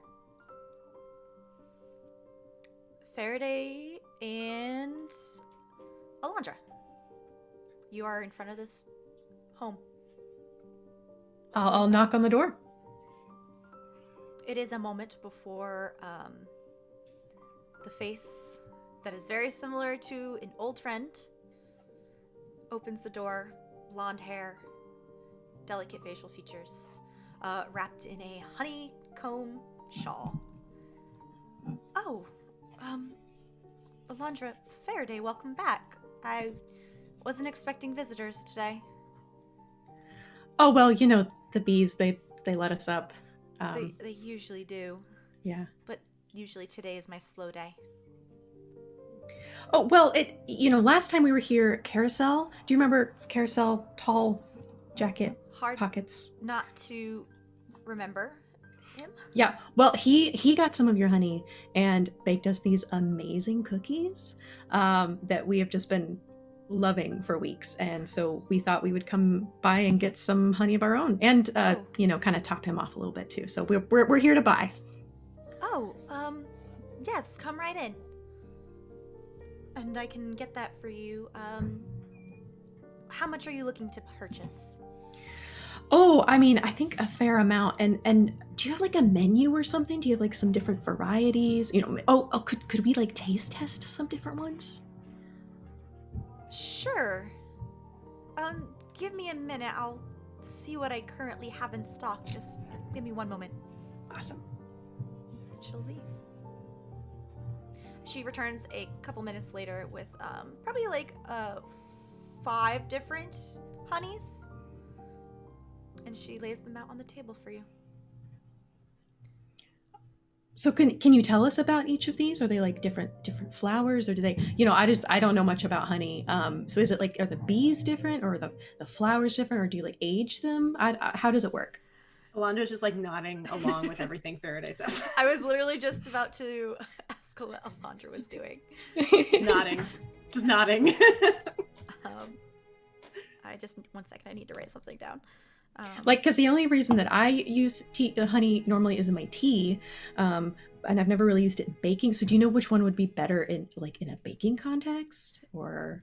With this, she does get a little more animated and begins to talk about the different types of honey and like what they're best used for, like the flavor profile, the flowers that they are usually harvested from, and so on and so forth. Oh no, I need to hear all of this.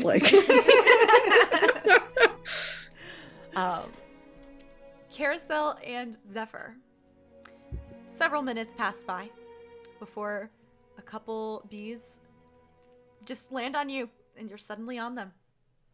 Oh, I guess we're going. Okay. Boy. Oh boy. Whee! Okay. I want to ride a bee, let's be real here. And you are brought up to the front porch of Hawthorne's home. All right, it is time for you to shine. Yeah. So the porch goes all the way around. It looks like it goes all the way around the house. It only goes off in one direction. So from what you can tell, it's at least a 90-degree, 2 sides of a... No, the hive is circular-ish. So I'm going to say if you follow it, it looks like it does begin to go around.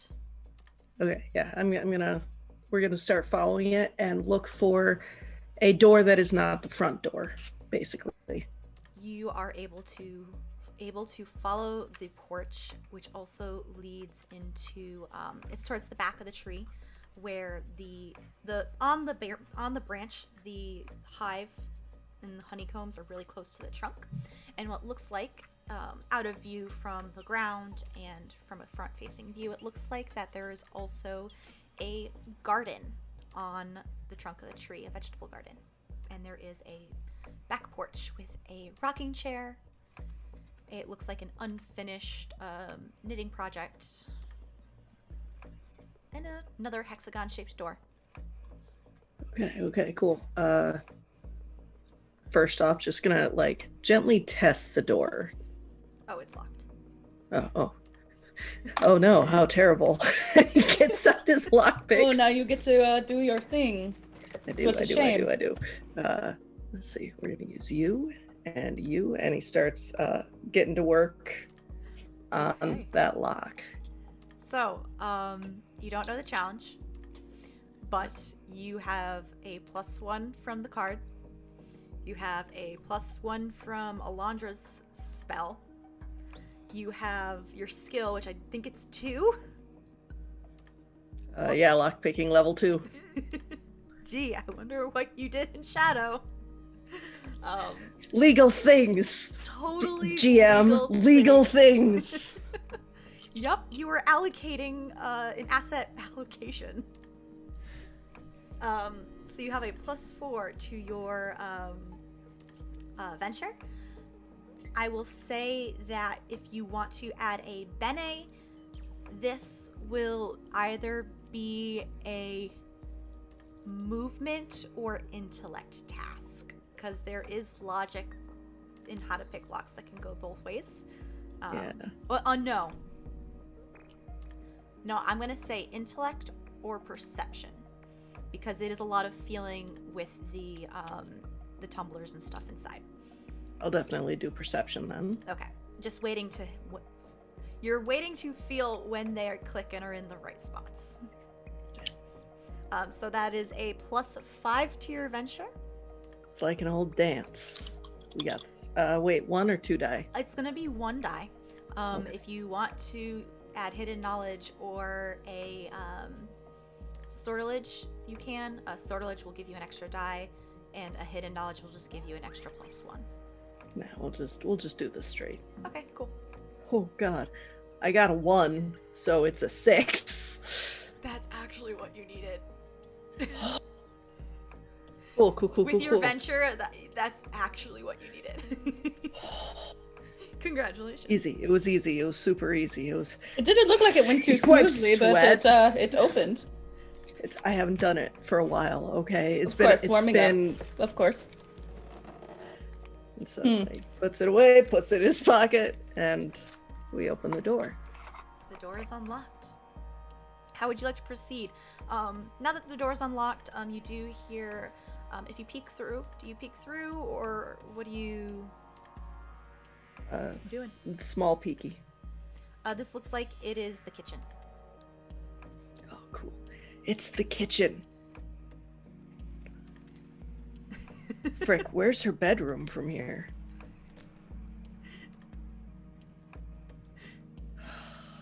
You go first. You're smaller. Zephyr will slip in first. Okay. Are you going in Karosael? No, I'll stay out and I'll be lookout. Okay. Zephyr, You got this. what is your game plan? Game plan is to move as quickly and quietly as possible to the bedroom. Now, the issue with that is I don't know where the bedroom is. So I'm in the kitchen now. I'm going to take a second and just... Well, honestly, you know what? Fuck that. Zephyr would not take a second. Zephyr would just, like, pick a direction and go. Okay. Which will turn out fine, I'm sure. So, you can hear from down the hall the voice of Hawthorne talking about honey, which you can only assume is to your other co-conspirators. And I would like you to make, first of all, a stealth-based task. Of course. To not be seen. Okay. Because of your forte, you do have a +1. Yes, I do. And It's does not a D10. Alondra's spell apply to sneaking? Oh, let me see. When this incantation is cast on a building, you touch any actions directly involved with breaking into the buildings. Yep, you get a +1 from the venture. So you have a +2. If you want to use a movement bene, you may. Yep. Yeah, I have plenty of those, so I will add a movement bene as well, and then I'm just gonna roll it. All right. I don't want to use that one. That is a 9. That is perfect. I do like to imagine, Seth, that just like in Hunter x Hunter, Kila's footsteps make no sound at all, and I feel like that's also Zephyr. I've never watched that. Well, I am gonna make an obscure anime reference to anyone in the audience. It's who not might even listen. obscure. I It's just not don't even watch obscure. anime. That's I okay, don't watch that's a fair. lot of anime. That's fine. I will make one. I will just make. Where's references to Kappa? it. I don't know. I don't fucking know. Yeah, I feel like Zephyr's never makes footsteps. You can never hear her footsteps. I feel like Love it. that is my personal headcanon. I'm okay with this. I accept this headcanon. So that means it's canon. So you rolled a 9. With your adventure, the challenge wasn't that high, but you definitely succeed. Oh, I fucking just. Oh yeah. Even so, you occasionally there are bees in the hallway that you are able to avoid. When Zephyr sneaks around, does anything look different when she actually actively sneaks? Well, I like that it's called Mystic Thief and not just like, it is weaving stealth with sorcery. So I like to think that there is like an electric blue mist, or kind of like softening her footfalls and obscuring her face as she moves. Teal Panther. Oh my god, Beautiful. yes. And I would also like you to make another task to see how fast you can find the room. Yeah, that makes sense. Yeah. I will let me see. I will allow you to use either perception or movement. Either looking around or how fast you're going through all the rooms and not being perceptive. I think it's still more movement for her. It's just about like, if I could get through all these rooms really quickly, the faster we're out, the better chance we have of not being caught. Okay. So I'm going to use movement again. I still have bene, so I definitely want to use a bene there. Do you have any hidden knowledge or magic or sortilege you would like to use? I will actually spend a sortilege for this. Okay. Because I don't really have magic or anything else that would apply, so I'll throw a sortilege in there, Okay.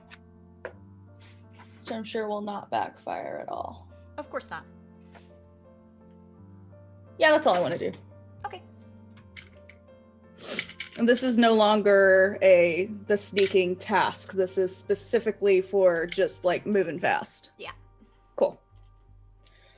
All right, first sortilege roll. All right, I got a big fat 1 on my magic die. Okay. And for the task itself, I rolled a 2. So what, 4? You used you don't add them Oh, plus together. a sortilege. Yeah, that you just take the highest of the 2 rolls. It takes you... Oh, that's not a 1, that's a 7 on the magic die. My bad. Oh, okay, never mind. That completely changes everything. Because I thought 2 was your highest roll. Yeah, it's a 7, thank God. You're able to find it fairly quickly and fairly quietly. It looks like her room is fairly close to the kitchen. It is a tidy room with a couple, like one small bookshelf and a side table, and looks like a door leading to another room at the corner of the room. This room specifically looks out across the entryway, in terms of like you can see people approach the hive from this room if you look out the window. All right. In that case, now that I'm in here, let's do some weaving. Okay. I want to weave Moonlight and Freedom. Specifically, the qualities of illumination and sight, to try and see where she may be keeping this diary. If there's like this is where I would put like a lock box, or if it's just maybe she just keeps it in her pillow. The pillow looks a little extra fluffy or something like that. Alondra, the angel did tell you where it was being kept. Did you tell Zephyr? It helps if I unmute. Yeah, it was on a bookshelf, I think, right? Yes, I would have passed that on. Cool. I still want to weave though. Okay, sure. I just want to, if it's a shelf, I just want to like be able to go, there it is, boom, take it, go. Maybe it's a tall shelf. Yeah, Like, maybe you it's like a should've real brought Karosael. big. Or like you got to figure out which book it is. Exactly, maybe it's hidden. I'm gonna weave. I just want to weave. Okay. I know we did this when we were in the library for you, and I can't remember what effect level it was. Oh, It was probably like... for finding something, I think it was, 2, 3? Well, let's just go with 3 for now. And That works for me. I don't remember it being particularly Yeah. huge, so... all right. I will do those, so I'll spend this sorcery.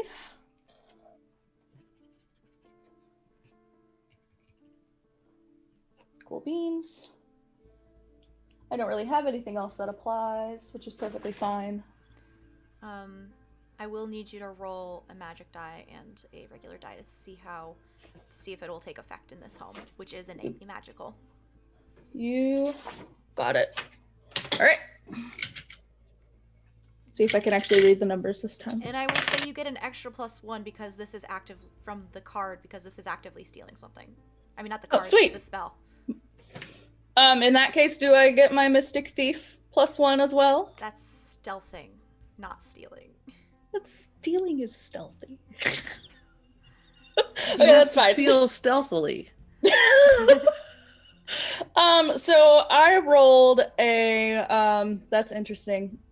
I rolled a D like 100. What'd you And get? I got a 10. That's a 0. Is that the But magic I die? didn't roll the 0. Okay, but if you accidentally Was it a 1? No. If you counted as... Was that your magic die? Yep. Okay, then you do cause a flux. Cool. I rolled a 2 on my other one.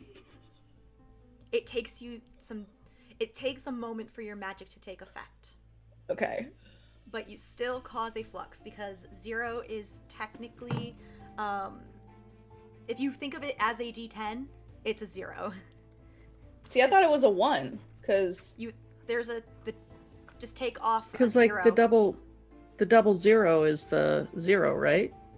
that's what I thought. Yeah, so double 0 would be 0, 0, and then 1, 0, 0, 2.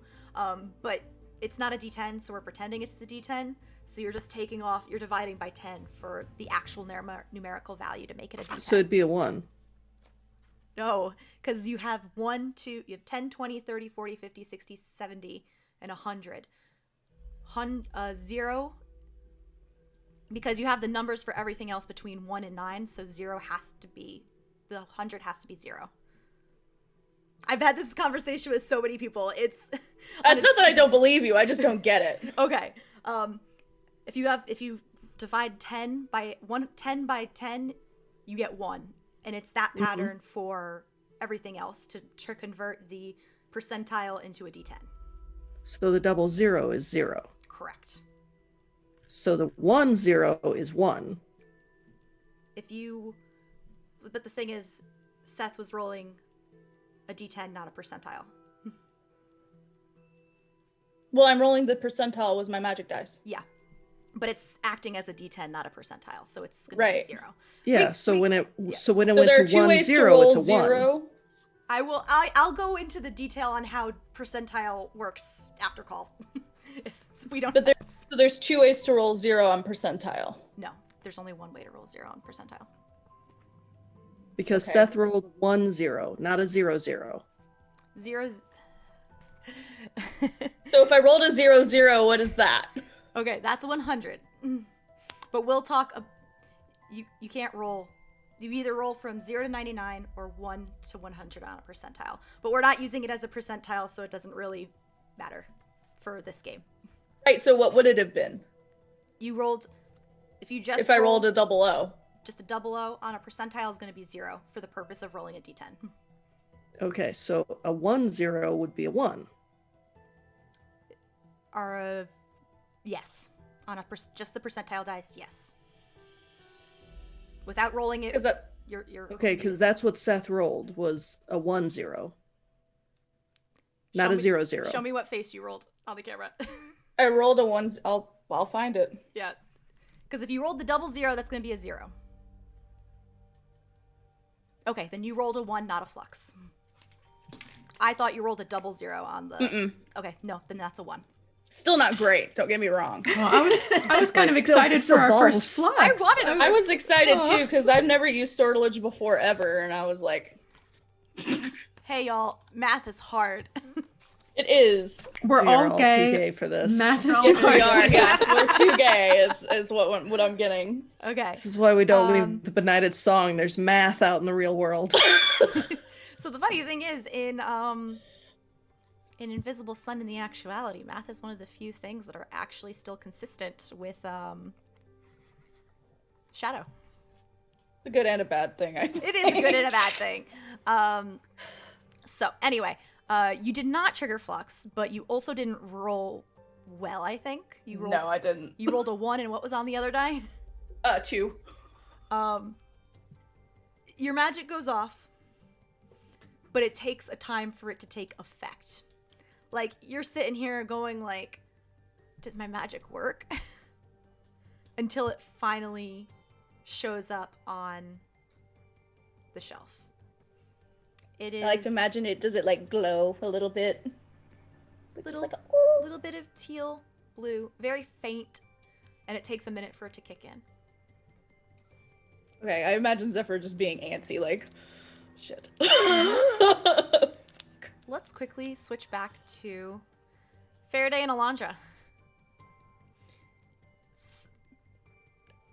So, what did you think? How many can I get you? Is there any specific ones that he wanted? Anything else I can help you with? I did make some cookies yesterday. Maybe a sampler pack, well, one of each, perhaps. Good idea.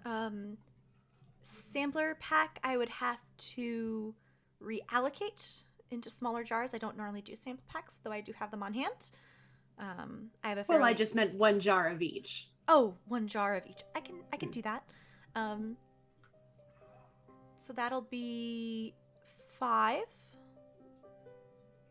And then like one that's this one that was really good in tea. I'll take one of those for myself. Oh, okay. Yes, I can definitely do that for you. And Samuel, did you like any of them? I'll have some of yours. Okay, all right. Yeah. If you had like a tiny jar, maybe like a I a don't. Samuel sized jar. I No, okay, don't. I'm sorry. all right, that's fine. Um, He's used to eating off my plate. So. okay. I will go get those for you.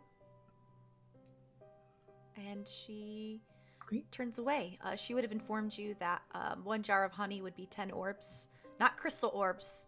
Orbs. So 100 orbs equals 1 crystal orb. Kind of like And- pennies to dollars. Mm. And our income is in crystal orbs? Yes. So that'd be 5. For Karosael's order, it'd be 5 orbs. 50 orbs. 50 orbs. So like 50 sets.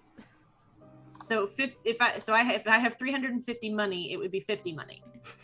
No, it'd No. be like, you know, have one of those monies, right? Half of one of those monies. Okay. It's really Math! math. Math! Damn it. I'm supposed to be good at math, y'all. Anyway. Stay in Math school, aside. kids. You know what? Kappa! It's negligible, I y'all. will give her a whole money and tell her to keep the change. There we go. Yes. There we go.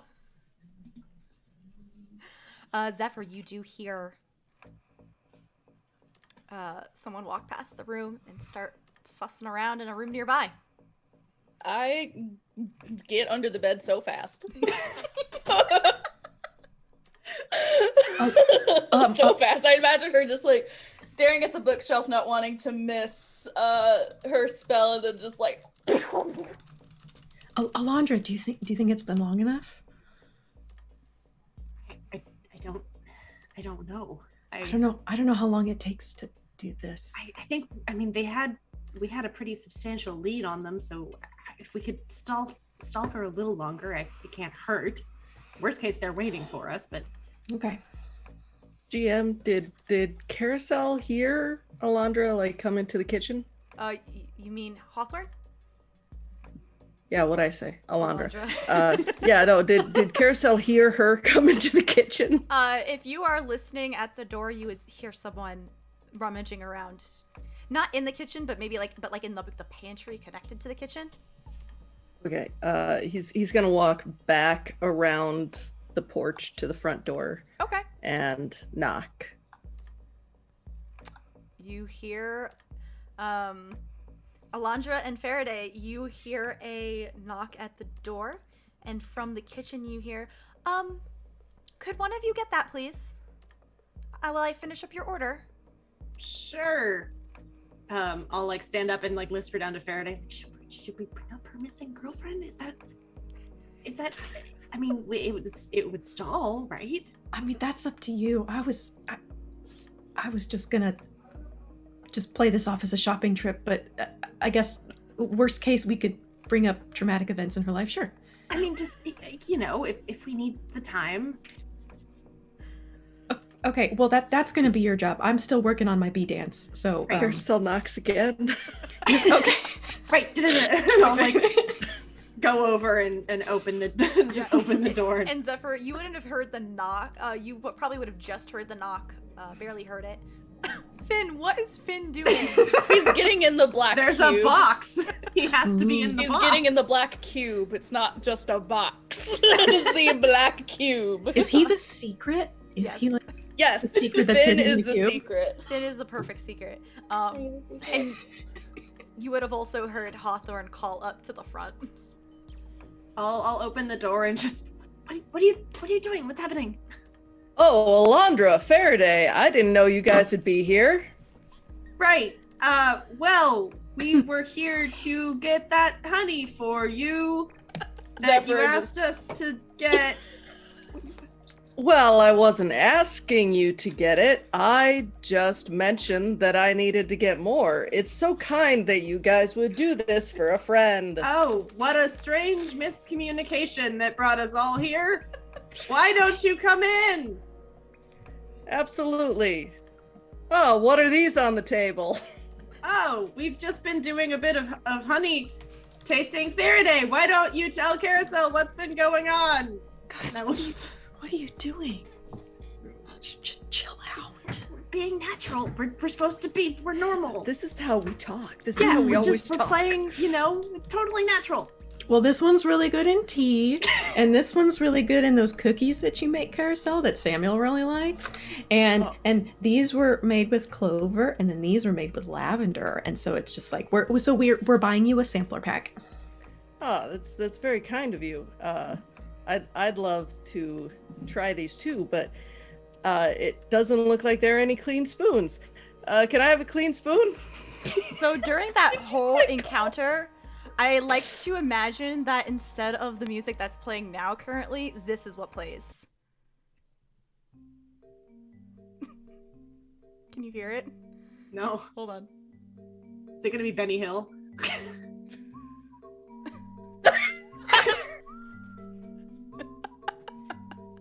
I don't know the song, That's accurate. but I like it. You know, Nothing to see here. Yup. yeah, basically, that is totally what was happening. But we'll go back to suspense mystery music. It's fine. Clusterfucks aside, Hey, um, I think we're doing a fine job. We're doing great. This We is better sound than our normal. first I don't know ever what wins. any. Can I roll like perception or something to see when is a good point to come out from under the bed, snatch the book off the shelf, and I was literally at least go back under the bed? I was literally about to just say that shortly after Karosael enters, Hawthorne comes back from the kitchen with a small basket full of honey. Oh, that Oh. looks delicious. Welcome again. I thought your friends were picking stuff up for you. It was Yeah, a so- miscommunication. I'm so we- sorry. I had been talking to them earlier this week about how I wanted to make sure to get here and get some more honey so that I could cook them things. And I guess they took it as they would buy them for me. Like, aren't these guys just the best? And he does like a hug to both. Just friendship. Two things. Zephyr, if you want to make another roll to try to GTFO after you hear her walk by, you can do that. Yep. Karosael, I need you to make, since you're the last one who talked, I need you to make some kind of deception task, Oh please. boy. Sure, he's great at those. But they're Alondra, like when you put your arm around Alondra, like immediately tenses up and then tries to like. Y'all are best friends. I don't know. Can I spend like an interaction bene on this? You may spend an interaction bene. You also have a +1 from the card. Cool. Oh, I'm so glad I got that card. What am I rolling? Stealth movement. You have a plus. Okay, I got a. Sorry. Zephyr, you have a +1 from the incantation from Alondra. You have a +1 from your Mystic thief. forte, and you can add a movement. I am. Okay. So I got a 5 + 2. That's 7. Nice. She does give you an odd look at both of you, but she doesn't say anything else. Well, at least in terms to how you're talking. Well, I see that, well, more the merrier, I guess. And she'll put down the basket of 5 jars of honey for all of y'all. I guess miscommunications happen. So sorry. So sorry. Did, what are did we all pick, of these? Yeah, did we pick the right things for you? Like, are they labeled or? Yeah, they're labeled. Shoot. Let's see. And he starts like reading through, and it's okay. So one of these you said was great for tea. Which one? Sorry, I would have gladly done the tasting. I didn't. I'm so sorry. This has to be so inconvenient for you. Well, I haven't had a lot of visitors recently, so I won't say I'm not glad for the company, though it is very, I don't even know the right word to use for this. It's no trouble. It is my business, after all. Wonderful. So what are these for? And then just like, She'll yeah. give you the abridged version this time, because she already talked to Farideh about it. Zephyr, what'd you roll? Am I rolling magic as well? If you want to add a sortilege. I don't have any sortilege. I was just making sure because I got confused for a second. Nope, just roll. 6 on the die. That's with a So movement. 9 total. Yep. You are able to stealth the fuck out of there. Oh, it's the back, I'm assuming. So much cat. Oh, perfect. And Yep, how- I'm gonna stealth out the back and I'm going to put it in the journal in like my giant hoodie, and then I'm gonna go around the patio and knock on the door. This is like the Hobbit in here. Goodness. Mid-sentence, Hawthorne stops. I am having a lot of visitors today. 1 second. And she will go to the front door and open it. Oh! May I help you? This is really weird. Oh yes, hello. Oh hi, Your hello. friends are Everyone is here. Yes, I see them. Zephyr, hello. Hello, Karosael. Hello, Farideh, Alondra. Can I What are you doing here? can I help you with anything? I don't think so. They're here, so. Were you looking for them? Well, not really, but they're here, so everything is fine. Zephyr, I didn't mean for you to meet us here. I meant in this Oh. area. I'm so sorry. That's my okay. bad. I see. Hawthorne sells honey, so She does, and you knew I wanted some. yes. I have somewhere to be in an hour that I need to get ready for, so if that's okay, I am gonna finish getting this ready for you. Oh, yeah. I think we have everything we need. And maybe later sometime I'd love to come back and like talk to your bees. I have a friend who's a moth, and I just wanted to kind of pick up some swear words. Say them to Mothula. But that later time. Oh, I did actually speak with him before I left, and he said that he does understand an amount of bee. That's cool. His ex-girlfriend was a bee, apparently. Oh, Oh. was she a big bee, or like a bee? I didn't ask. Yeah. Okay. All right. That's pretty cool though. Have a nice day, all of you. Thanks for the honey and the knowledge. You're welcome. Zephyr's the first one out. I feel like I didn't even enter. Just stands up and just walks out, doesn't say a word, just Yep. like, yep, and Out. just leaves. Karosael, can you find pockets for these? Oh yeah, absolutely. And he just takes them. Great. And, Bye. Have a good one. Bye. You are ferried back down by bees. Yes. That went great, guys. Well, that went well, I think. I did get the this, and she'll like kind of like journal. So we got the thing that we came for, at least. And some great honey. Seriously, these were amazing. I don't know if we tasted these last time or all of these were what, but this was worth coming just for the honeys. So It actually is, and he's got like one of them open, and he's just like sampling. like Winnie the Pooh, just like Just a No, it was smackerel. just like a little bit. Just Like, a smackerel. Jeez, y'all.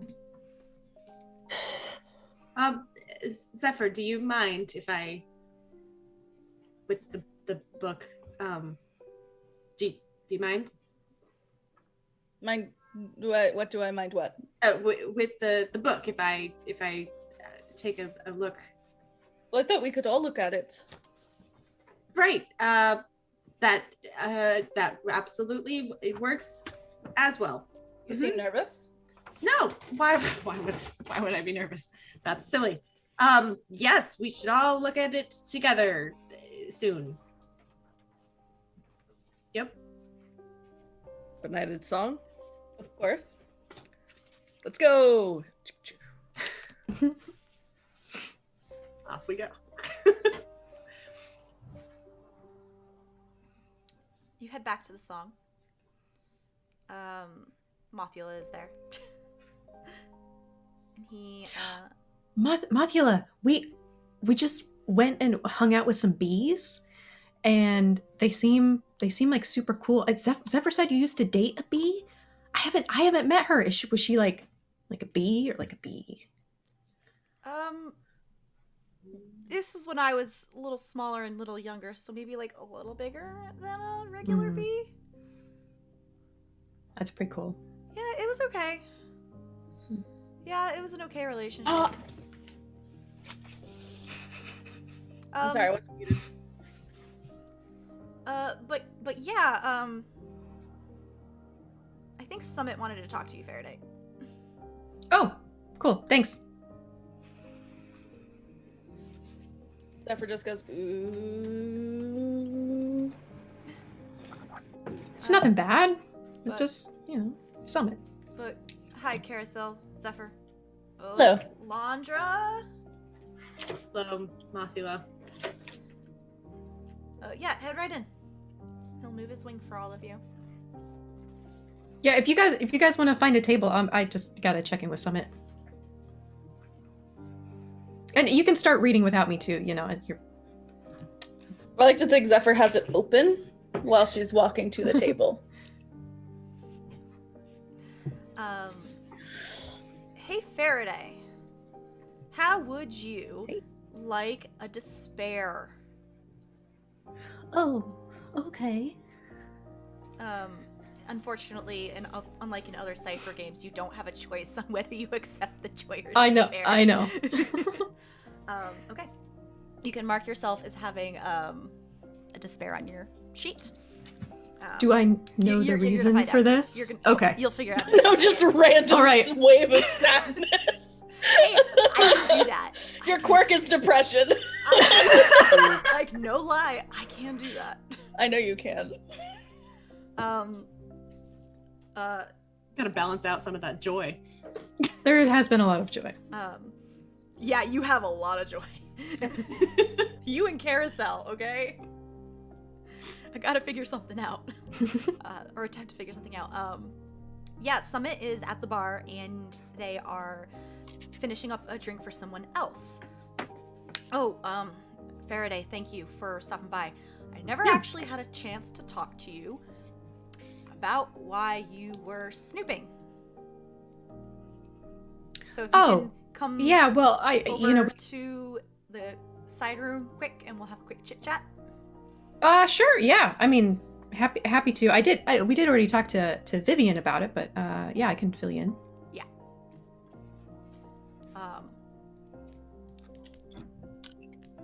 I didn't get the full story besides snooping around, and I did have to talk a little bit to Morgana about what was going on because I had the fact that there was a murder underneath the song and everything like that. So please don't get mad at me when I tell you this, but this is coming directly from the boss. You're not fired, but I am gonna have to until we figure out a little bit more about what happened with Talia. I'm going to have to put some of your performances on hold. But we helped.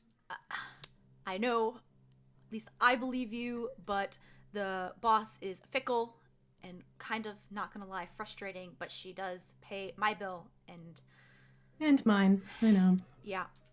So until we figure out what's going on with that, on who and why, she wanted to fire you, but I talked her out of it. So... But I learned this cool new spell and I was gonna show it off this Friday. I'm sorry, Farideh.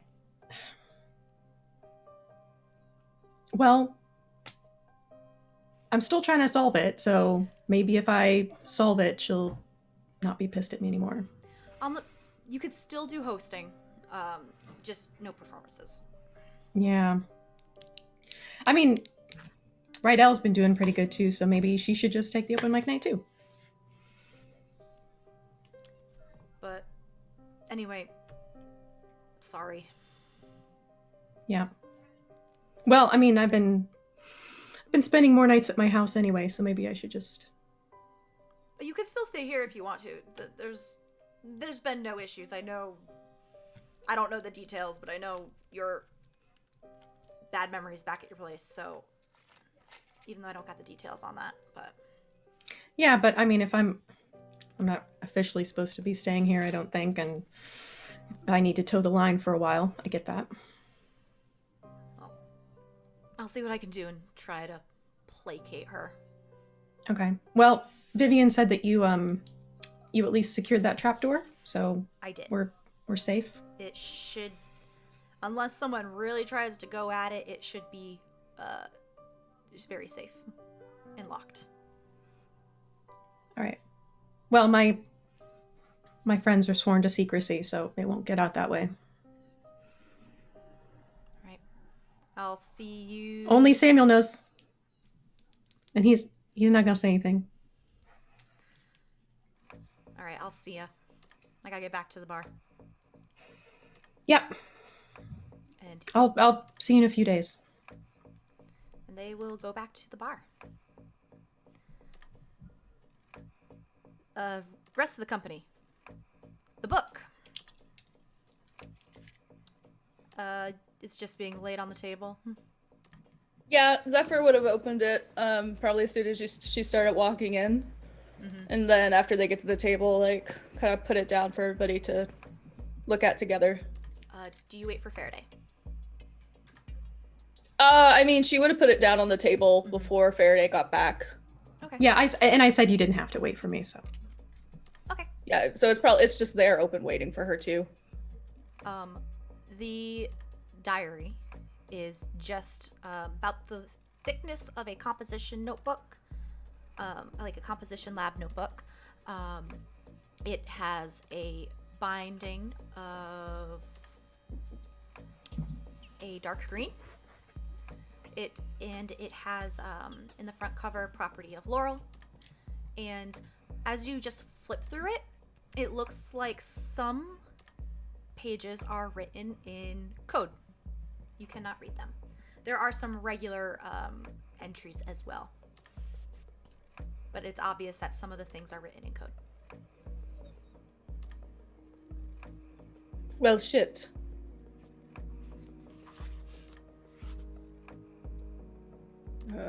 I don't suppose any of you know this code. Alondra, is this Alondra? another secret language of yours? Oh, I don't recognize this. Hmm. Is it what kind of like? Is it symbols that we don't recognize, or is it just gibberish? Closer to gibberish. Okay. It looks like it's still using the written language of the Vise language, but it's in code. Well, does anyone know anything about code cracking? That was always Ishtar's bit. I have no clue.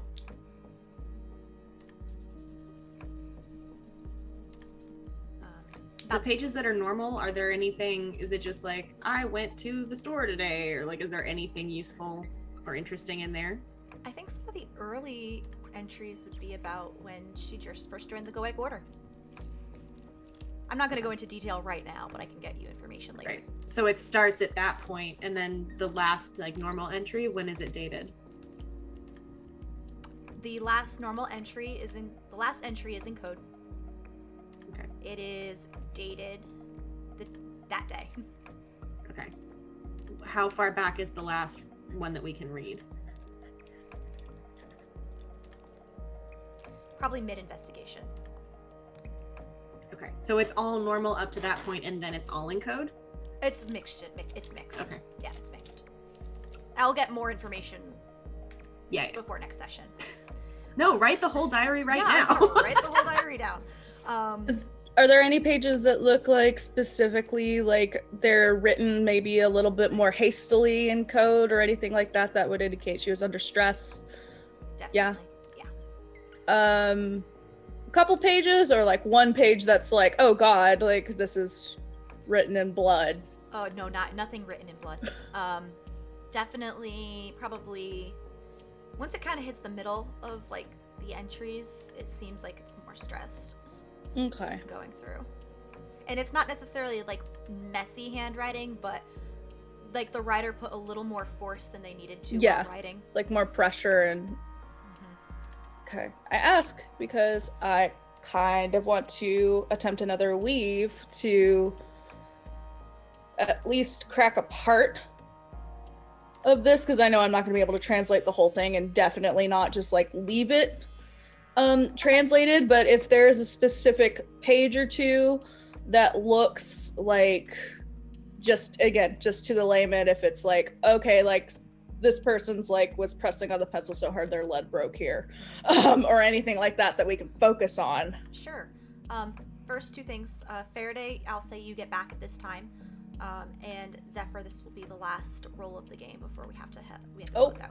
It is. I would ask if anyone else wants to do anything. Yeah, because it is 4:00 Eastern. I would just also say, before I went back and joined the group, I'll swing by my room in the back and kind of pick up a few more things. So I've got sort of a bundle with me when I get back to them. Okay. Farideh comes back with a bundle of stuff. I would suggest maybe focusing on this last page, this last entry. If anything's going to have any clues about her whereabouts, it'll probably be the last thing she wrote. I agree. It looks, it doesn't look like she was relaxed for most of this, but we can focus on this page. I think you're right. Okay. What are the qualities you are weaving? Moonlight, illumination, and I think I kind of want to do almost like the same spell that I did before, but instead of doing freedom, I want to do thunder for power. So I like the idea of this illumination being so strong that I can kind of see the truth in the words. How much sorcery are you going to spend? 3. You will have to roll. All right. You 7. Okay. You have to roll 2 because it's magic. Oh, okay. I'll roll another one. 0, 0, 0. That's a 3. Fuck you. No. This last entry is all in code, but you are able to get the general gist, without me writing out the whole thing, is that it's talking about how Alondra found out about her allegiances, and before the war gets any worse, her and her sister are going to go to Shadow. Let me think about what else. As well as I should probably let... Where's my notes? Zuldi know that I am leaving. Does that name ring any bells for me? Vaguely, but you're not sure where you heard it. Okay, so it's not like a Goetic person that I know or anything. No, but it does sound familiar. Okay. And any last minute stuff you would like to talk about before we end? I'm assuming Farideh does not look happy. No. And I think Samuel's kind of like out of my pocket and like on my shoulder and kind of like trying to... Yeah, trying to comfort me. Is everything all right? Why do you have your things with you? I'm going to be spending a little more time at my actual house. I think I might have overstayed my welcome here a little. How so? That sucks. Is there anything we can help with? Not now. I think it's just going to take some time. I assume it has to do with the trapdoor. Of course. Yeah, I mean, it's Morgana, you know. You know how she is. Summit did what they could. But I think it's best if I just don't show my face here for a little bit. So we're going to go stay at my place, which I've been staying at a little more than normal anyway. So I've been knocking the dust off. It's habitable. Maybe this is a good thing. Maybe you'll have more time to focus on the troubadours. So that's what you really want. Yeah, I guess. Either way, I am sorry. I did want to tell you guys, though, that I learned a new spell. And if you want to see it, you can just walk by my front door. So maybe just swing by sometime. Of course, yes. Yeah, absolutely. Just anytime. I don't have to be home or anything. Just like walk just right in front of the door. You'll get it. Okay. And with that, And you oh, can. sorry. Go ahead. I mean, you can. I can't talk to them, but if you ever needed another place to stay, I know my house is always open. Got this big lion's mane you can literally lay on. Oh. Lion's mane is the kind of mushroom. mushroom. Not, Oh, yeah. I thought it was like a lion. Those are pretty delicious. Cool too. Well, they're very good. Okay. It'll be okay. It will be okay. With that, I think we'll go into advancement stuff and joys and despairs, and we'll get going for the night. Who would like to start with acumen and advancement and joys and despairs? Is it okay if I actually go first? Because since we ran a little bit long, I actually need to dip out. Okay. So I'll go ahead and do mine, and then I will write you all some beautiful call outs because this was an amazing session. Favorite part? There were so many quotes today that were A+, but I gotta give it to just honestly Abby just bullshitting her way through that honey conversation was so good. That was A+. I loved it. Thank you. As far as advancement, I do think that I furthered my goal. We found out some interesting things about who's in the Grey Reapers. Didn't make too much progress on finding the headquarters, but I can do that later. It's fine. I still think I get an acumen. Mm-hmm. As far as joy and despair, that's a tough one. I think I'm gonna actually take a despair, just because the Grey Reapers going missing is one thing. If Zephyr's putting herself at risk, that's one thing. But somebody who she knows and works with and probably has good rapport with, like her sister, is missing, and she's seen the effects of that. So that's not super fun for her. Okay. And any favorite parts? Oh, you already said your favorite part with okay. I did it first, so Yeah, I wouldn't forget. Abby? Yeah, so my favorite part was just all of the bee heist. Just the whole thing. Our silly planning, our contingency plans that we didn't have to use. I like just the whole thing. For acumen, I'd say no. I didn't really focus on the troubadours this time. And does my I'm gonna say you get one from the downtime stuff you did. Okay. And it'll roll over into the session. Cool. And what was you gonna ask? That despair that you gave me, does that count as overall, or is that That's separate. like a separate piece? Okay. Then for overall, I'd say a joy. Like between the fun bee heist that was successful and entertaining, and getting to watch Karosael make a cool thing, and like getting to see his house and stuff, overall joy for Farideh. Yay. Alondra? Caitlin? My favorite moment, oh gosh, it was a lot of good things today. I think I have to give it to, I can't do math, I'm very gay. Because it feels. And then I think I'm definitely taking an acumen because I definitely progressed towards my goal today. Going back and forth, I feel like I want to take a joy. Okay. I think getting a gift from someone she's starting to consider a friend was a much bigger deal than she let on. And the collaborating with other people on a heist is something she has not done in a very long time, or collaborating with other people in general. So I think there's a joy in there. And Gonah. So favorite part, heist. Like heist. And it was like the fact that it was such a small heist, like we're stealing a freaking book, like beautiful. That is everything to me. Acumen wise, like I didn't get any closer to the shop didn't get, so like I don't think I got an acumen for today's.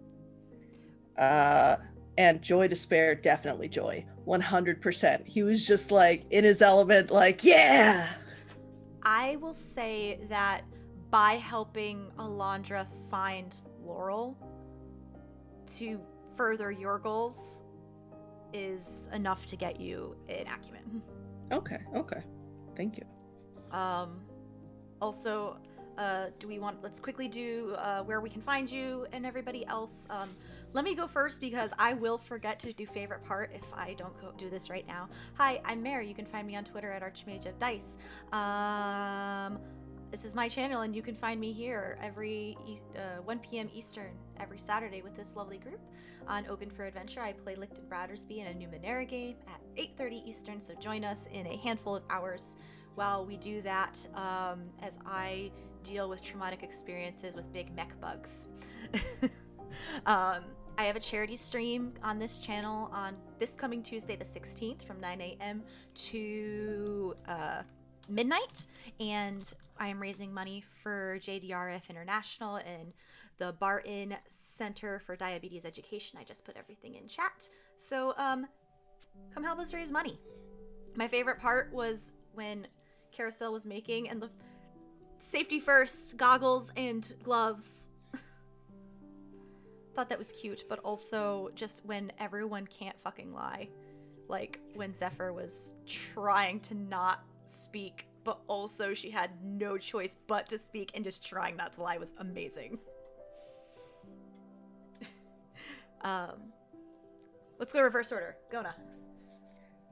So I am Gonah Hawking, and you can find me on Twitter as well as on Twitch. On Twitch, Mondays, Wednesdays, and Fridays from 10 Central to 1 p.m. I'm playing League. Also on Saturdays in about 3 hours, I do Scary Games. I don't think I'm going to be able to start Little Nightmares this weekend. I have it. I've downloaded it. That'll probably be next weekend, but Terrell has a thing tonight, so like he can't join me, and we wanted to do that together. But I'm still doing Scary Games. Let's see. I'm going to be joining the charity and going to be playing Glacia, just a little brat of a demon with daddy issues, this coming Tuesday, and I'm so excited to kill a god. Gods, Plural. multiple gods, as many gods as we can find. We're just gonna whack-a-mole them. Yeah, so those are the places I am. Caitlin.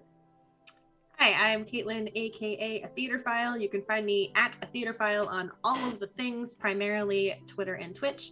I play vintage video games on my Twitch stream, which is defined as anything that's at least 10 years old or older. Right now we're playing through Kingdom Hearts on Wednesday nights and Paper Mario: The Thousand Year Door on Sunday afternoons.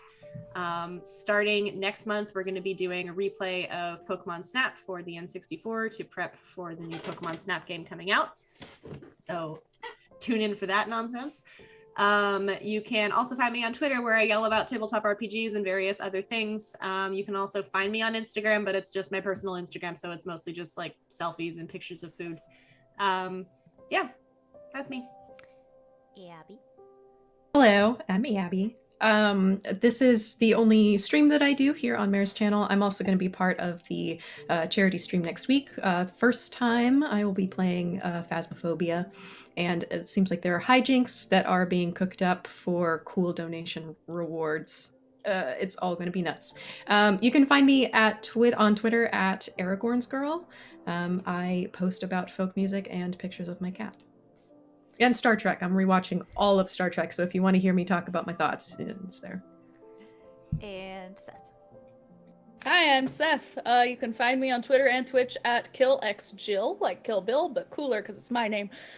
You can also find me on Instagram at that same handle with an extra X at the end for flavor, where I mainly post about plants and my cats and the occasional K-pop, because K-pop.